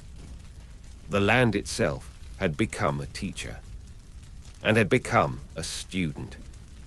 Yet even as the ceremonial cycle awakened fully, another mystery began to emerge, one that the vessel, now harmonizing with the bowl of vision water, revealed quietly through springtime visions. It began with Myra. One rainy afternoon, as she sat near the bowl tracing spirals in the air with her fingertip, the water brightened suddenly. A soft glow rose from below, forming a calm, swirling image. A map, but not like the parchment they had studied. This map pulsed with living light, lines that looked like rivers of memory, hills that shimmered with internal fire, and pathways marked not by ink, but by rhythmic, drifting embers. These new pathways extended beyond. June leaned over the bowl, breath shallow. This isn't just our system. It's part of a greater network. Slowly feeling the rightness of it. The ancestors were not isolated. Their teachings extended across the land. The vision shifted, showing other spiraled sites, other knolls, other groves, other terraces, all linked by lines of quiet power, forming a constellation across vast distances. Wasn't an anomaly. It was a node, a single point in a grand, ancient communion. And now that had awakened, the next nodes might as well. June whispered, "This is why the vessel needed to be restored. Without it, the cycle here couldn't resonate outward." The water pulsed once in confirmation. Then a new image formed. A grove larger than trees with luminous bark, stones carved with symbols no one in the room recognized. And beneath them, a vast chamber, far deeper and older than stone. "It's calling to us," Myra murmured. "Or waiting for us," added. The vision faded, leaving them in a silence charged with destiny. Outside, the first true spring breeze drifted over, carrying the sense of thawing soil, budding leaves, and rain-soaked stone. The cycle had awakened, had remembered its place in an ancient design. And now the land was offering the next truth. Was not the beginning, was a threshold. Spring deepened into its warm, unfolding self, drawing further into a chapter of awakening that felt at once ancient and utterly new. The air grew sweeter. The ground softened. New shoots pushed through the soil in spirals, so naturally perfect they looked deliberate, like the land writing letters. And all the while, the memory of the vision in the bowl lingered, those glowing pathways stretching far beyond the borders of everything the town had ever known. The idea that was only one node in a vast ancestral network began settling into the consciousness of the townspeople. It was not frightening. It did not stir urgency or unrest. Instead, it felt like being handed a lantern in a long hallway, illuminating a corridor that had always been there, invisible only because no one had looked with the right kind of seeing. June, who had once believed the county story was held in books and dusty minutes, now understood that the real archive was the land itself. And that archive was just beginning to speak. The town responded with a calm, almost instinctive shift in. Not because of any formal directive, no longer needed those, but because each resident felt, without needing to articulate it, that they were part of something much larger unfolding. The first sign of collective readiness came through the dreams. Night after night, several townsfolk, June, Myra, Cora, and dozens of others, began dreaming the same scenes, walking along ancient pathways lined with stones, traveling through forests older than maps, approaching distant spiraled hills where other chambers waited. These dreams were not rushed, or dramatic. They were slow, soothing, as if inviting each dreamer to breathe more deeply into the promise of discovery. The dreams came with details, weather patterns, sense of distant groves, the sound of wind passing through trees shaped differently than any near. Most importantly, the dreams carried a consistent direction, east, toward mountains that rose beyond the county line. The first time the dream paths aligned among several people, they met at the knoll. Not intentionally, simply following the instinct to be near the stones at dawn. Standing among the warmed stone circle, they quietly compared what they had seen. Their dreams pointed to the same destination. "With everything we've uncovered," said softly, "I think the land is inviting us to seek the next circle." June with calm certainty. Not to leave behind, but to understand what we're part of. As they spoke, the stones beneath their feet warmed, a sign of readiness. Word spread, not by announcement, but by the town's natural drift of conversation. Neighbors spoke in gentle tones about the idea of a journey. Not an expedition, not a quest, something quieter, a continuation. The land had awakened them, and now it asked them to take the next step. After several weeks of preparation, woven quietly into ordinary life like an extra breath, they formed a traveling circle. Not a committee, not elected representatives, just those who felt the unmistakable pull of the vision. It included June, Myra, Cora, and a few younger people who had grown up touching the spiraled plants and listening to the humming stones. They carried light packs, not heavy supplies, guided by intuition rather than urgency. Their purpose wasn't to conquer or claim, but to listen deeper. The night before their departure, the town gathered once more at the knoll. The memory sprouts glowed faintly in the distance. The purification channel under starlight. The quarry echoed nightbird calls in spiraled sound. And on the ridge, the hall of vision radiated a warm pulse that felt like a blessing. Standing in the circle of stones, June spoke only a few words. "We go to learn. We go to continue the cycle. We go because the land remembers more than we've discovered." Then Myra played the ancient flute, a long, slow, spiraling melody that drifted upward into the night sky. Fireflies emerged early, forming spiraled patterns that mirrored every note. Even the stars seemed to shimmer in rhythm. At dawn the next morning, the traveling circle departed. They walked east through forested paths, softened by new leaves, past streams reflecting symbols in their ripples, through meadows that carried faint scents of unfamiliar herbs. The land greeted them with birdsong, warm breezes, and the rustle of animals whose footsteps blended seamlessly with the rhythm of the journey. As they moved deeper into unfamiliar woods, the sense of being watched unfolded, not in fear, but in recognition. Animals paused to look at them calmly. Old trees creaked in spiraled whispers. The underbrush parted naturally, as though it understood the purpose. After several days, they reached a ridge they had only ever seen in dreams, a tall, forested rise whose crest split the sky into two sweeping arcs. The land beyond the ridge felt different, charged with a power that vibrated beneath their feet. June paused halfway up the slope. "Do you feel it?" She whispered. "Everyone." The ground, not loudly, not insistently, but in a way that resonated with the hum they had felt in its chambers.